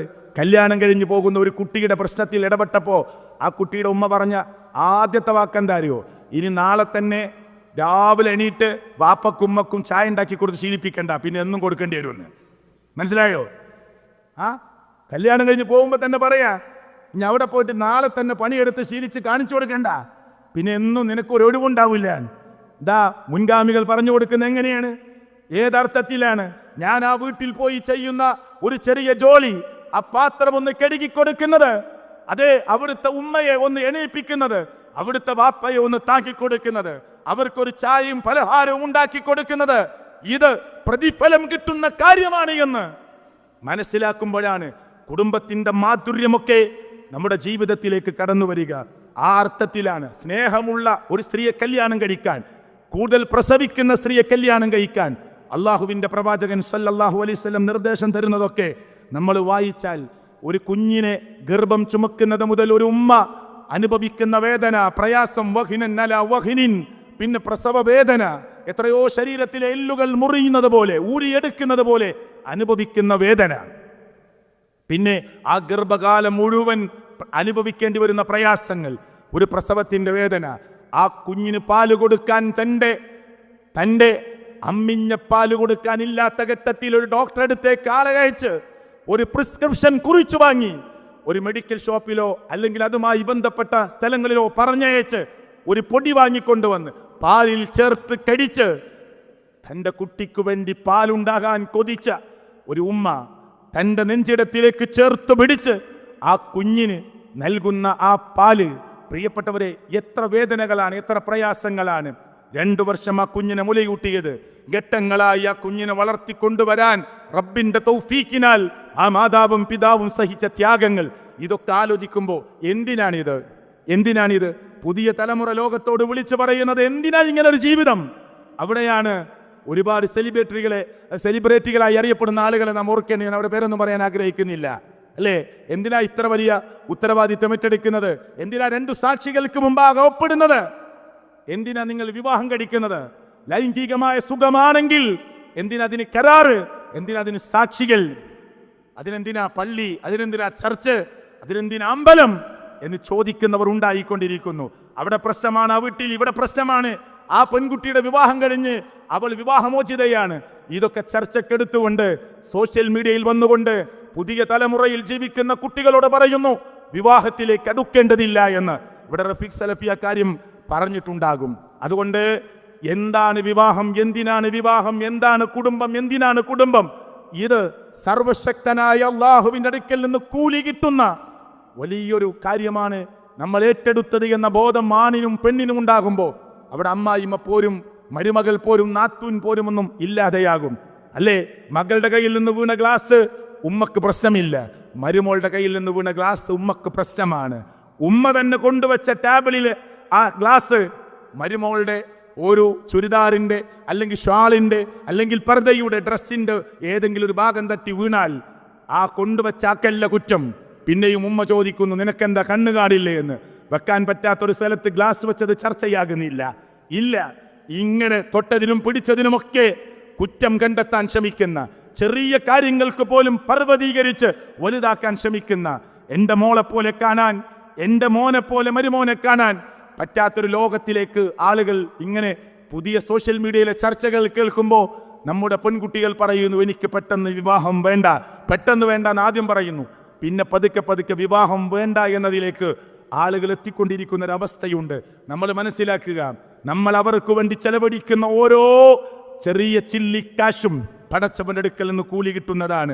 നബി കരീം സല്ലല്ലാഹു അലൈഹി വസല്ലം പറഞ്ഞില്ലേ, ദീനാറുൻ അൻഫഖ്തഹു ഫീ സബീലില്ലാ, അല്ലാഹുവിന്റെ മാർഗ്ഗത്തിൽ ചെലവഴിച്ച ഒരു ദീനാർ, വദീനാറുൻ അൻഫഖ്തഹു ഫീ റഖബ വദീനാറുൻ തസദ്ദഖ്ത ബിഹി അലാ മിസ്കീൻ, പാവപ്പെട്ടവർക്ക് വേണ്ടി നീ ചെലവഴിച്ച ദീനാർ, അതുപോലെ മിസ്കീന് വേണ്ടി ചെലവഴിച്ച ദീനാർ, അടിമ മോചനത്തിന് വേണ്ടി കൊടുത്തത്, അല്ലാഹുവിന്റെ മാർഗ്ഗത്തിൽ കൊടുത്തത്, വദീനാറുൻ അൻഫഖ്തഹു അലാ അഹ്ലിക്, നിന്റെ കുടുംബത്തിന് വേണ്ടി നീ ചെലവഴിച്ചത്, അഅ്ളമുഹാ അജ്റാ അല്ലദീ അൻഫഖ്തഹു അലാ അഹ്ലിക്, അതിലൊക്കെ ഏറ്റവും മുടച്ചു നിൽക്കുന്ന പ്രതിഫലം പ്രതീക്ഷിക്കാവുന്നത് നീ കുടുംബത്തിന് വേണ്ടി ചെലവഴിച്ചതാണ് എന്ന് മുഹമ്മദ് മുസ്തഫ. അപ്പൊ എൻ്റെ ഭാര്യയ്ക്ക് വേണ്ടി, എൻ്റെ മക്കൾക്ക് വേണ്ടി, എൻ്റെ മാതാപിതാക്കൾക്ക് വേണ്ടി, എൻ്റെ ബന്ധുമിത്രാദികൾക്ക് വേണ്ടി ഞാൻ ചെലവഴിക്കുന്ന ഒരു നാണയത്തുട്ട് വെറുതെയാവില്ല. അത് അല്ലാഹുവിൻ്റെ അടുക്കൽ വലിയ പ്രതിഫലം കിട്ടുന്ന കാര്യമാണ് എന്ന് ഓർത്തുകൊണ്ടാണ് നാം ചെലവഴിക്കേണ്ടത്. പോരാ, എങ്ങനെയെങ്കിലും അവർക്ക് വേണ്ടി ചെലവഴിക്കാൻ കുറുക്ക് വടികളിലൂടെ നമ്മൾ സമ്പാദിക്കരുത്. ബത്തുന് വയറ് നിറക്കുന്നത് ഹറാമാണെങ്കിൽ അതുമായി ബന്ധപ്പെട്ടുകൊണ്ടായിരിക്കും അതിൽ നിന്ന് കിട്ടുന്ന ഔട്ട്പുട്ട്, റിസൾട്ടുകൾ ഉണ്ടാവുക. മക്കളിൽ നിന്ന് കിട്ടുന്ന ഔട്ട്പുട്ട് ഹറാമിലൂടെ വളർത്തിയാൽ നിങ്ങൾ പറഞ്ഞാൽ അനുസരിക്കാത്ത, നിങ്ങളെ എതിർക്കുന്ന, നിങ്ങളെ തള്ളി വീഴ്ത്തുന്ന അപമര്യാദയോടുകൂടിയുള്ള പെരുമാറ്റം അവരിൽ നിന്ന് പ്രതീക്ഷിക്കാം. സ്വഹാബാ കിറാം റളിയല്ലാഹു അൻഹും പട്ടിണി കൊണ്ട് പൊറുതിമുട്ടിയപ്പോഴും അവരുടെ ഭാര്യമാർ അവർ പുറത്തിറങ്ങിപ്പോയി വല്ല മാർഗവും ഉണ്ടോ എന്ന് നോക്കാമെന്ന് പറയുമ്പോഴും ചുരുക്കി പറയട്ടെ, അവർ പറഞ്ഞ വാക്കുണ്ട്. എന്താണ് അവർ പറഞ്ഞ വാക്ക്? അതേ, ഇയ്യാക്, നീ സൂക്ഷിക്കണേ, വകസ്ബൽ ഹറാം, നോക്ക്, പോയിട്ട് അല്ലാഹുവിന് ഇഷ്ടപ്പെടാത്ത ഹറാമായ ഒന്നും സമ്പാദിക്കരുത്, സൂക്ഷ്മത വേണം. ഫഇന്നാ നസ്ബിറു അലൽ ജൂ വലാ നസ്ബിറു അലൻ നാർ, ഞങ്ങൾ നരകം സഹിക്കാൻ ഞങ്ങൾക്ക് കഴിയില്ല, വിശപ്പും ദാഹവും പട്ടിണിയും ഞങ്ങൾ ക്ഷമിച്ചോളാമെന്ന് അവർ പറയുന്നു. പ്രിയപ്പെട്ടവരെ, എന്നാൽ നമ്മുടെ ഭാര്യമാരും നമ്മുടെ കൂട്ടുകുടുംബങ്ങളും, നിങ്ങൾ 5 കൊല്ലായി, നിങ്ങൾ 10 കൊല്ലായി ദമാമിൽ പോയിട്ട്, 20 കൊല്ലായി നിങ്ങൾ ജുബൈയിൽ വന്നിട്ട്, സൗദി അറേബ്യയിൽ ജോലി ചെയ്യാൻ തുടങ്ങിയിട്ട് 15 കൊല്ലായി, അല്ലെങ്കിൽ ഇന്ന സ്ഥലത്ത് പോയിട്ട് എന്താ നിങ്ങൾ നേടിയത്? അപ്പുറത്തെ മുഹമ്മദിനെ കണ്ടില്ലേ, ഇപ്പുറത്തെ അഹമ്മദിനെ കണ്ടില്ലേ, 4 കൊല്ലാൻ നിന്നത്, നല്ല വീട് കെട്ടിയില്ലേ, നല്ല വാഹനമില്ലേ, നല്ല കാറില്ലേ, നല്ല സംവിധാനങ്ങളില്ലേ എന്ന് ചോദിച്ച് ആ ഭർത്താവിന് പടച്ചവന് ഇഷ്ടമില്ലാത്ത മേഖലയിലേക്ക് തള്ളിവിടാൻ പ്രേരിപ്പിക്കുമ്പോൾ നാം ഒരിക്കലും ചാഞ്ചല്യപ്പെട്ടു പോകരുത്. ഉറച്ചു നിന്നുകൊണ്ട് അവർക്ക് ദീന് പഠിപ്പിച്ചു കൊടുക്കാൻ നമുക്ക് കഴിയണമെന്ന് കൃത്യമായി നമുക്ക് ബോധ്യമുണ്ടാകണം. ആ തിന്മകളുടെ സർവ്വ പഴുതുകളും അടച്ചുകൊണ്ടായിരിക്കണം പ്രിയപ്പെട്ടവരെ ഞാനും നിങ്ങളും ഈ കുടുംബത്തെ നയിക്കാനുള്ള ഈ പെടാപ്പാട് പെടേണ്ടത് എന്ന് ഓർമ്മിപ്പിക്കുകയാണ്. പോരാ, കുടുംബം ഇസ്ലാമികമാകണമെന്ന് പറയുമ്പോൾ, കുടുംബത്തിൻ്റെ ഇസ്ലാമികമായ ആ കൃത്യത വരണമെന്ന് പറയുമ്പോൾ തുടക്കം മുതലേ ഉണ്ടാകണം. പെണ്ണ് കാണൽ ചടങ്ങ് പോലും ഇന്ന് അള്ളാഹുവിന് ഇഷ്ടപ്പെടാത്തതാണ്. അള്ളാഹ്ക്ക് ഇഷ്ടപ്പെട്ട ഒരു വലിയ ജീവിതത്തിലേക്ക് കാലെടുത്തു വെക്കുമ്പോ ബാറക്കല്ലാഹു ലക് വബാറക അലൈക് വജമഅ ബൈനകുമാ ഫീ ഖൈർ എന്ന് 3 വട്ടം പ്രാർത്ഥിച്ചുകൊണ്ട് സദസ്സ് പിരിയുമ്പോൾ അധിക സദസ്സുകളിലും അള്ളാഹുവിൻ്റെ ബറക്കാത്തുകൾ കിട്ടാത്ത വിധത്തിലാണ് ഇന്ന് സമൂഹത്തിൻ്റെ പെണ്ണുകാണലും കല്യാണങ്ങളും നടന്നുകൊണ്ടിരിക്കുന്നത്. പെണ്ണുകാണൽ ചടങ്ങ് ബുർജ് ഖലീഫയുടെ ആകൃതിയിൽ ഡെക്കറേറ്റ് ചെയ്ത മിഠായി കൊണ്ടുപോയിട്ടില്ലെങ്കിൽ പെണ്ണുകാണൽ ചടങ്ങ് ശരിയാവൂല. മനസ്സിലായില്ലേ? ലോകത്തറിയപ്പെടുന്ന ഏതൊക്കെ സ്മാരകങ്ങളുണ്ടോ അതൊക്കെ മിഠായി കൊണ്ട് ഡെക്കറേറ്റ് ചെയ്ത് ഗുഡ്സിലും പിക്കപ്പിലും കൊണ്ടുവരികയാണ്. കുടുംബത്തിൽപ്പെട്ട 10 പെൺകുട്ടികളുണ്ടെങ്കിൽ അവർക്കൊക്കെ കാണണം, അവർക്കൊക്കെ ഡെക്കറേറ്റ് ചെയ്ത മിഠായികൾ കൊണ്ടുവരണം. ലക്ഷങ്ങളും 10,000ങ്ങളും അതിനുവേണ്ടി തുലക്കുകയാണ്. അല്ലേ? പ്രേമിച്ച് അവസാനം വ്യഭിചരിച്ച് പിന്നെയാണ് കല്യാണം നടക്കുന്നത്. എങ്ങനെ പ്രതീക്ഷിക്കാം അല്ലാഹുവിൻ്റെ സഹായം? പ്രേമിച്ച് അത് അഫയർ എന്ന് പറഞ്ഞ്, അല്ലെങ്കിൽ പ്രേമത്തിൽപ്പെട്ട് ബെസ്റ്റി എന്ന് പറഞ്ഞ് എന്തൊക്കെയാണ് വിളിക്കുന്നത്, സമയമില്ല സുഹൃത്തുക്കളെ. എന്നിട്ട് അവസാനം ഈ അർത്ഥത്തിലാണ് പിന്നെ വിവാഹത്തിലേക്ക് കിടക്കുന്നത്. എങ്ങനെയായിരിക്കും സർവശക്തനായ അല്ലാഹുവിൻ്റെ അനുഗ്രഹം ഉണ്ടാകുക? വിശുദ്ധി നഷ്ടപ്പെടുമെന്ന് നമ്മൾ ഓർക്കുക. പെണ്ണുകാണിൽ അള്ളാഹ്ക്ക് ഇഷ്ടപ്പെട്ടതുപോലെയല്ല നടക്കുന്നത്. പിന്നെ കണ്ടുപോയിട്ട് നിക്കാഹ് 2 മാസം കഴിഞ്ഞിട്ടാ പിന്നെ അവനൊരു ഫോണ് കൊടുക്കുക, രാത്രിയും പകലും വിളിക്കുക, ഉമ്മയുടെ ഫോണിലേക്ക് വിളിക്കുക, ഉമ്മ പറയുന്നു നിനക്കാണ് ഫോണ്, വാപ്പയുടെ ഫോണിലേക്ക് വിളിക്കുക, വാപ്പ പറയുന്നു നിനക്കാണ് ഫോണ്. ആരാ ഈ പെൺകുട്ടിയുടെ ആരാണവൻ? വിളിച്ചുകൊണ്ടേയിരിക്കാൻ, എന്തെങ്കിലും ഒരു അത്യാവശ്യ കാര്യം ചോദിക്കാനും പറയാനും ഉണ്ടെങ്കിൽ അതല്ല ഇവിടെ ചർച്ച ചെയ്യുന്നത്. മറിച്ച് വിളിച്ചുകൊണ്ടേയിരിക്കുക, രാവിലെ വിളിക്കുക, ഉച്ചയ്ക്ക് വിളിക്കുക, രാത്രി വിളിക്കുക, 1 മണിക്കൂർ പുതപ്പിനുള്ളിൽ കിടന്ന് സംസാരിച്ചുകൊണ്ടിരിക്കുക. നിക്കാഹ് കഴിഞ്ഞിട്ടുണ്ടോ? ഇല്ല. ബാപ്പ ഫോൺ കൊടുക്കുന്നു, ഉമ്മ ഫോൺ കൊടുക്കുന്നു, എന്നിട്ട് അവസാനം പറയുന്നു ആ നിശ്ചയിച്ചത് പ്രശ്നമായിട്ടുണ്ട് എന്ന്. മനസ്സിലായില്ലേ? ആ നിശ്ചയിച്ചത് പ്രശ്നമായിട്ടുണ്ട്. ആരാ ഇതിനൊക്കെ കാരണക്കാര്? ആരാ ഈ പ്രശ്നങ്ങളൊക്കെ ഉണ്ടാക്കിക്കൊണ്ടിരിക്കുന്നത്? എന്നിട്ട് പിന്നെ ലിവിങ് ടുഗദർ പോവുക. പെണ്ണ് കണ്ട ഉടനെ നിക്കാവൊന്നും കഴിഞ്ഞിട്ടില്ല, രണ്ടാളും ചേർന്ന് നിന്ന് ഫോട്ടോ എടുക്കുക. പാപ്പ ചിരിച്ചു നോക്കിക്കുക, ഉമ്മ ചിരിച്ചു നോക്കിക്കുക, കുടുംബക്കാർ ഫോട്ടോ എടുത്ത് കൊടുക്കുക, പാപ്പന്റെ മൊബൈൽ എടുക്കുക, ഇവർ രണ്ടാളും ഒട്ടി നിൽക്കുക. ആരാണ് ഇവളുടെ ആരാണ് ഇവൻ? ഇതൊന്നും ചിന്തിക്കുന്ന ഒരവസ്ഥയിൽ നിന്ന് നമ്മുടെ സമൂഹം മാറിക്കൊണ്ടിരിക്കുകയാണ്. ഇതൊക്കെ ഒന്ന് ഗൗരവമായി ആലോചിക്കണം. ഒരു ചെറിയ ചടങ്ങ് കൊണ്ട് തീരാവുന്നത് കല്യാണമായി, മല്ലിക കല്യാണമായി, പിന്നെ നീല കല്യാണമായി ഒക്കെ അതിനനുസരിച്ചുള്ള ഡ്രസ്സും കോലങ്ങളുമായി മാറിക്കൊണ്ടിരിക്കുകയാണ് അല്ലേ? കണ്ണൂരിൻ്റെയും കാസർഗോഡിൻ്റെയും ഇടയിൽ പ്രസംഗിക്കാൻ ചെല്ലുമ്പോൾ അവിടുത്തെ ഒരു ഹൈന്ദവ SI സബ് ഇൻസ്പെക്ടർ സദസ്സിൽ എന്നെ വിളിച്ചു. നിങ്ങളാണോ ഇവിടുത്തെ പ്രഭാഷകൻ എന്ന് ചോദിച്ചു. അതെ, ഒരു കാര്യം പറയാനുണ്ട്, ഇങ്ങോട്ട് വാന്ന് പറഞ്ഞു. എന്നെ സൈഡിലേക്ക് കൊണ്ട് ഞാൻ വിചാരിച്ചു പെർമിഷനുമായി ബന്ധപ്പെട്ട് എന്തെങ്കിലും പ്രശ്നമുണ്ടോ അറിയില്ല. അയാൾ പറഞ്ഞെന്താ അറിയോ? ഇതിലൂടെ പോയാൽ ഒരു പള്ളിയുണ്ട്, വലിയ പള്ളിയാ. ആ പള്ളിയിലെ മയ്യത്ത് കട്ടിലെടുത്തിട്ടാണ് ഇവിടുത്തെ ഒരു കല്യാണത്തിന് പുതിയാപ്പിളയെ കൊണ്ടുപോയത്. മനസ്സിലായോ? ആ പള്ളിയിലെ മയ്യത്ത് കട്ടിലെടുത്തിട്ടാണ് ഇവിടുത്തെ ഒരു പുതിയാപ്പിളയെ കല്യാണത്തിന് കൊണ്ടുപോയത്. അതിൽ പുതിയാപ്പിളയെ ഇരുത്തിയിരിക്കുക, എന്നിട്ട് ചെറുപ്പക്കാർ മയ്യത്ത് കട്ടിലിന്റെ കാലിൽ പിടിക്കുക, ബാക്കിൽ മഫ്തിയും പറഞ്ഞിട്ട സ്ത്രീകൾ കൈകൊട്ടി കട്ടിലിന്റെ ബാക്കിൽ നടക്കുക. മനസ്സിലായോ? അതേ കട്ടിൽ അവന് അതേ നിമിഷം മരിപ്പിച്ച് കിടത്താൻ അള്ളാഹ്ക്ക് കഴിയും. പക്ഷെ അള്ളാഹ് തിന്മകൾ അയച്ചിട്ട് കൊടുക്കും. അള്ളാഹ് ഇഷ്ടമില്ലാത്ത ഈ ചെയ്തികൾ ചെയ്യുന്നവർക്ക് അവർ നന്നാകാനും ആലോചിക്കാനും സമൂഹത്തിന് ചിന്തിക്കാനുമുള്ള അവസരങ്ങൾ ഒരുക്കി കൊടുക്കും. എന്നിട്ട് ഈ തോന്നിവാസം നടക്കുക. ഹൈന്ദവൻ പറയാ നമ്മളോട് ഒന്ന് പറഞ്ഞു കൊടുക്കണം, നിങ്ങളെ കൗമിനോട് പറഞ്ഞു കൊടുക്കണം. ആരാ പറയുന്നത്?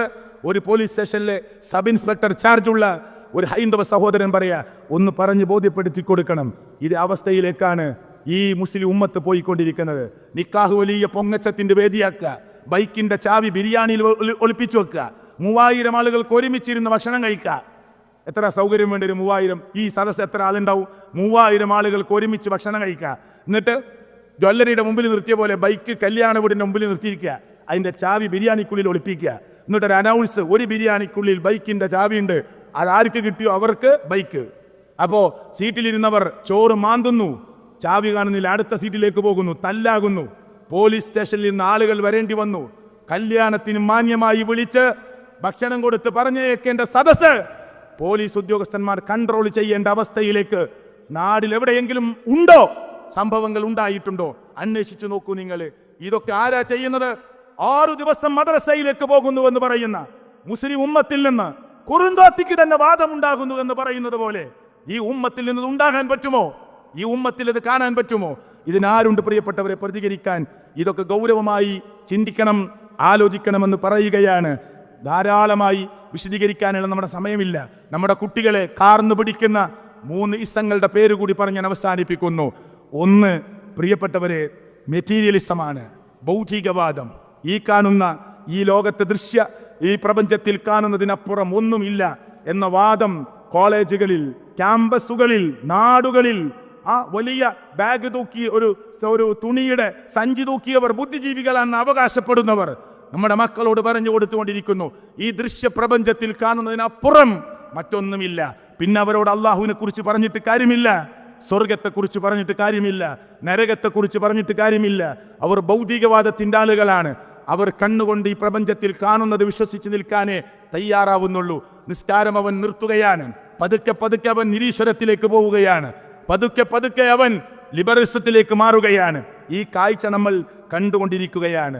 മറ്റൊന്ന്, ഇവിടെ റഫീഖ് സലഫി സൂചിപ്പിച്ചതുപോലെ ആ ഇൻഡിവിജ്വാലിസമാണ്. ഞാൻ എന്ന ഭാവത്തിലേക്ക് കുട്ടികൾ മടങ്ങുകയാണ്.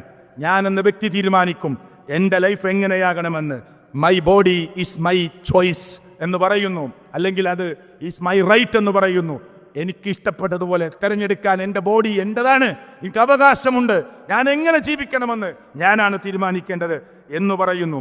ഇങ്ങനെ ചില ഇസങ്ങൾ നമ്മുടെ ക്യാമ്പസുകളിലും നമ്മുടെ ചുറ്റുഭാഗത്തുമൊക്കെ വളർന്നുകൊണ്ടിരിക്കുകയാണ്. അതുപോലെ തന്നെ പിന്നെ യൂട്ടിലിറ്റേറിയനിസം എന്ന് പറഞ്ഞാൽ എന്താ പറയുക, പ്രായോഗികവാദം അല്ലേ, അങ്ങനെ പറയാ. പിന്നെ മലയാളം പ്രായോഗികത എന്ന് പറഞ്ഞാൽ നമ്മൾ ചെയ്തുകൊണ്ടിരിക്കുന്നത്, കണ്ടുകൊണ്ടിരിക്കുന്നത്, നമുക്ക് പിന്നെ എന്തു ചെയ്യാം. മാപ്പയും ഉമ്മയും ഒക്കെ നമ്മൾ ജനിപ്പിക്കാൻ ഒരു കാരണമായ ഒന്ന് മാത്ര. അവർ എന്തുവരെ ചോദിച്ചു വരും നിങ്ങൾ, ഒരു വാപ്പി ഉമ്മി ഒരു കുട്ടി ജനിക്കാൻ ഇടയായ ഒരു ശാരീരിക ബന്ധത്തിൽ എനിക്കെന്ത് കിട്ടി സുഖം, അവർക്ക് സുഖം കിട്ടാനല്ലേ എന്ന് ചോദിച്ചിട്ടുണ്ട് ഇവിടുത്തെ ബുദ്ധിജീവികൾ. മനസ്സിലായില്ലേ എന്താ ചോദിച്ചത്? ഒരു മാതാപിതാക്കൾ ഒരു ശാരീരികമായ ബന്ധത്തിൽ ഏർപ്പെടുമ്പോൾ, ഞാൻ ജനിക്കാൻ കാരണമായ ഒരു ബന്ധത്തിൽ എനിക്കെന്ത് ലാഭമുണ്ടായി, അവർക്ക് സൗകര്യവും സുഖവും കിട്ടി എന്നതിനപ്പുറം എനിക്കെന്ത് കിട്ടി എന്ന് ചോദിക്കുന്ന, അപ്പൊ പിന്നെ ഞങ്ങൾക്ക് അവരോട് കടമയില്ല, കടപ്പാടില്ല, അവരോടുള്ള നന്ദി ഞങ്ങൾക്ക് ആവശ്യമില്ല, സ്നേഹം ഞങ്ങളുടെ അജണ്ടയിലില്ല, ആർദ്രത ഞങ്ങളുടെ അജണ്ടയിലില്ല എന്ന് വിളിച്ചു പറയുകയാണ്. സഹോദരങ്ങളെ, അവസാനിപ്പിക്കുമ്പോൾ ഞാൻ പറയുന്നു, ഞാനും നിങ്ങളും ഗൗരവപൂർവം ഒരു ചിന്തയും ആലോചനയിലേക്കും കടക്കേണ്ടതുണ്ട്. ഞാൻ വിട്ടുപോയ, എനിക്കു തന്ന, സംഘാടകർ തന്ന ഹിൻസിൽ നിന്നുകൊണ്ടാണ് ഞാൻ സംസാരിച്ചിട്ടുള്ളത്. വിട്ടുപോയതുണ്ടെങ്കിൽ ഇൻഷാ അല്ലാഹ് വരും സംസാരങ്ങളിൽ അത് കൂടി ഉൾക്കൊള്ളിച്ചുകൊണ്ട് സംസാരിക്കാൻ നമുക്ക് ശ്രമിക്കാം. അല്ലാഹു തആല അനുഗ്രഹിക്കുമാറാകട്ടെ. കാര്യം സത്യസന്ധമായി പഠിക്കാനും അസത്യങ്ങളെ കൃത്യമായി മനസ്സിലാക്കിയതിന് മാറ്റി നിർത്തുവാനുമുള്ള ഏറ്റവും വലിയ സൗഭാഗ്യം അല്ലാഹു തആല നമുക്ക് പ്രദാനം ചെയ്യുമാറാകട്ടെ. മരണം, ഒരു സെക്കൻഡിൽ 3 പേർ ലോകത്ത് മരിച്ചു വീഴുന്നു എന്ന കണക്കാണ്. നിങ്ങളുടെയൊക്കെ മൊബൈലിൽ ഒരു ആപ്പ് ഡൗൺലോഡ് ചെയ്താൽ നമുക്ക് കാണാം, ഒരു സെക്കൻഡിൽ ലോകത്ത് 3 ആൾ മരിച്ചു വീഴുന്നു. അങ്ങനെ ഒരു സെൻറ്റൻസ് നിങ്ങൾ എൻ്റെ കൂടെ ഒന്ന് പറഞ്ഞു നോക്കി. സംസാരം അവസാനിക്കുമ്പോൾ ലോകത്ത് മിനിമം ഒരു സെക്കൻഡിൽ 3 പേർ മരിക്കുന്നു. നിങ്ങൾ പറഞ്ഞോ എൻ്റെ കൂടെ, ലോകത്ത് മിനിമം ഒരു സെക്കൻഡിൽ 3 പേർ മരിക്കുന്നു. അങ്ങനെ ഒരു സെൻറ്റൻസ് ഒരാളെ പറഞ്ഞ് ബോധ്യപ്പെടുത്തണമെങ്കിൽ ഒരു 3 സെക്കൻഡ് വേണ്ടേ? അപ്പോഴേക്കും 9 ആൾ മരിച്ചു. ഒരു മിനിറ്റിൽ 180 ആളാണ് ലോകത്ത് മരിക്കുന്നത്. ഒരു മിനിറ്റിൽ 180 ആള്, 10 മിനിറ്റിൽ 1800 ആള്. ഞാനിവിടെ 1 മണിക്കൂർ സംസാരിച്ചപ്പോൾ ലോകത്ത് അതിനൊന്ന് ഗുണിച്ചു നോക്കി എത്ര മരണങ്ങൾ നടന്നു കഴിഞ്ഞു. അതുകൊണ്ട് മരണബോധമുണ്ടാക്കുക, ധൂർത്തുകളിൽ നിന്ന് മാറുക, അനാവശ്യങ്ങളിൽ നിന്ന് മാറുക, തൻ്റെ കുടുംബത്തെ അള്ളാഹുവിൻ്റെ ദീനിലേക്ക് അടുപ്പിക്കാൻ എന്തു ചെയ്യണമെന്ന് ആലോചിക്കുക. ഫാമിലി കോൺഫറൻസും കഴിഞ്ഞ് മടങ്ങുമ്പോൾ അള്ളാഹുവിൻ്റെ ഖുർആൻ എത്രത്തോളം പഠിച്ചവരായി നമ്മൾ മാറിയിട്ടുണ്ട്, ഖുർആനും സുന്നത്തും പഠിക്കുന്നവരായി നമുക്ക് മാറാൻ സാധിച്ചിട്ടുണ്ടോ? ഇംഗ്ലീഷ് ഫ്ലുവൻ്റായി സംസാരിക്കുന്നവർ ജുബൈലിന്റെ ഫാമിലി കോൺഫറൻസിലുണ്ട്. ഹിന്ദി സംസാരിക്കുന്നവരുണ്ട്, വ്യത്യസ്ത ഭാഷകൾ സംസാരിക്കുന്നവരുണ്ട്, അറബി ഭാഷ കൊളോക്കിയലായി സംസാരിക്കുന്ന, ഫുസാരി ഇല്ലെങ്കിലും നന്നായി ഇവിടുത്തെ നാടൻ ശൈലി സംസാരിക്കുന്ന ആളുകൾ ഉണ്ടാവും. ഞാൻ ചോദിക്കട്ടെ, അള്ളാഹുവിന്റെ ഖുർആനിൽ 6200 ചില്ലാൻ ആയത്തുകളിൽ നിന്ന് 30 ജുസുകളിൽ നിന്ന് എത്ര സൂറത്തി ഈ 40, 50, 60 വയസ്സായിട്ട് എനിക്കറിയും? അക്ഷരങ്ങൾ മാറാത്ത, സിലബസ് മാറാത്ത, അർത്ഥം മാറാത്ത അള്ളാഹുവിന്റെ ഖുർആൻ കേൾക്കാൻ തുടങ്ങിയിട്ട് 50 കൊല്ലായിട്ട് എന്തു പഠിച്ചു ഞാൻ എന്ന ചോദ്യത്തിന് ഞാനും നിങ്ങൾ ഉത്തരം കണ്ടെത്തേണ്ടതുണ്ട്. എന്തു പഠിച്ചു? എൻ്റെ മക്കൾ ഡോക്ടറാണ്, എഞ്ചിനീയറാണ്, ബിരുദാനന്ദ ബിരുദങ്ങളുള്ളവരാണ്, ഒരാൾ അവിടെയാണ്, ഇവിടെയാണ്, കാനഡയിലാണെന്നൊക്കെ അവകാശപ്പെടുമ്പോൾ ദീനീ രംഗത്ത് 4 മക്കൾ ഉണ്ടായിട്ട് 1 മോനെ സമ്മാനിക്കാൻ, 4 പെൺകുട്ടികൾ ഉണ്ടായിട്ട് 1 മോളെ ദീന് പഠിപ്പിച്ച് കുടുംബത്തിന് പറഞ്ഞു കൊടുക്കാൻ പറ്റുന്ന ഒരാളാക്കി മാറ്റാൻ എനിക്ക് സാധിച്ചിട്ടുണ്ടോ എന്ന ചോദ്യത്തിന്റെ ചിഹ്നം ഹൃദയത്തിലേക്ക് ഇട്ടുതന്നുകൊണ്ട് ഞാൻ എൻ്റെ വാക്കുകൾ അവസാനിപ്പിക്കുന്നു. സർവശക്തനായ അള്ളാഹു കൂടുതൽ പഠിക്കാനും മനസ്സിലാക്കാനുമുള്ള എല്ലാവിധ സൗകര്യങ്ങളും അള്ളാഹു പ്രദാനം ചെയ്യുമാറാകട്ടെ. അള്ളാഹുവേ, ജീവിതത്തിൽ സംഭവിച്ചു പോയ എല്ലാ തെറ്റുകുറ്റങ്ങളും നീ പുറത്ത് മാപ്പ് നൽകണേ അള്ളാഹു. ഞങ്ങളുടെ കൂട്ടത്തിൽ രോഗികളുണ്ട്, ഞങ്ങളുടെ പ്രബോധകന്മാരിൽ രോഗികളായി കിടക്കുന്നവരുണ്ട്.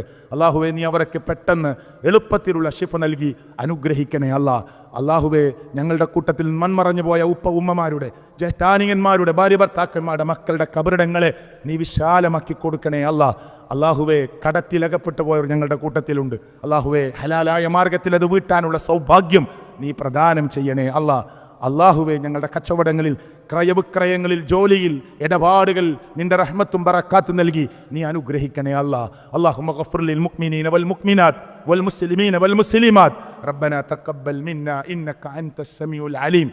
اللهم خلص قلوبنا من الرياء، اللهم خلص قلوبنا من النفاق، اللهم خلص قلوبنا من الشرك والكفر. آمين آمين برحمتك يا أرحم الراحمين.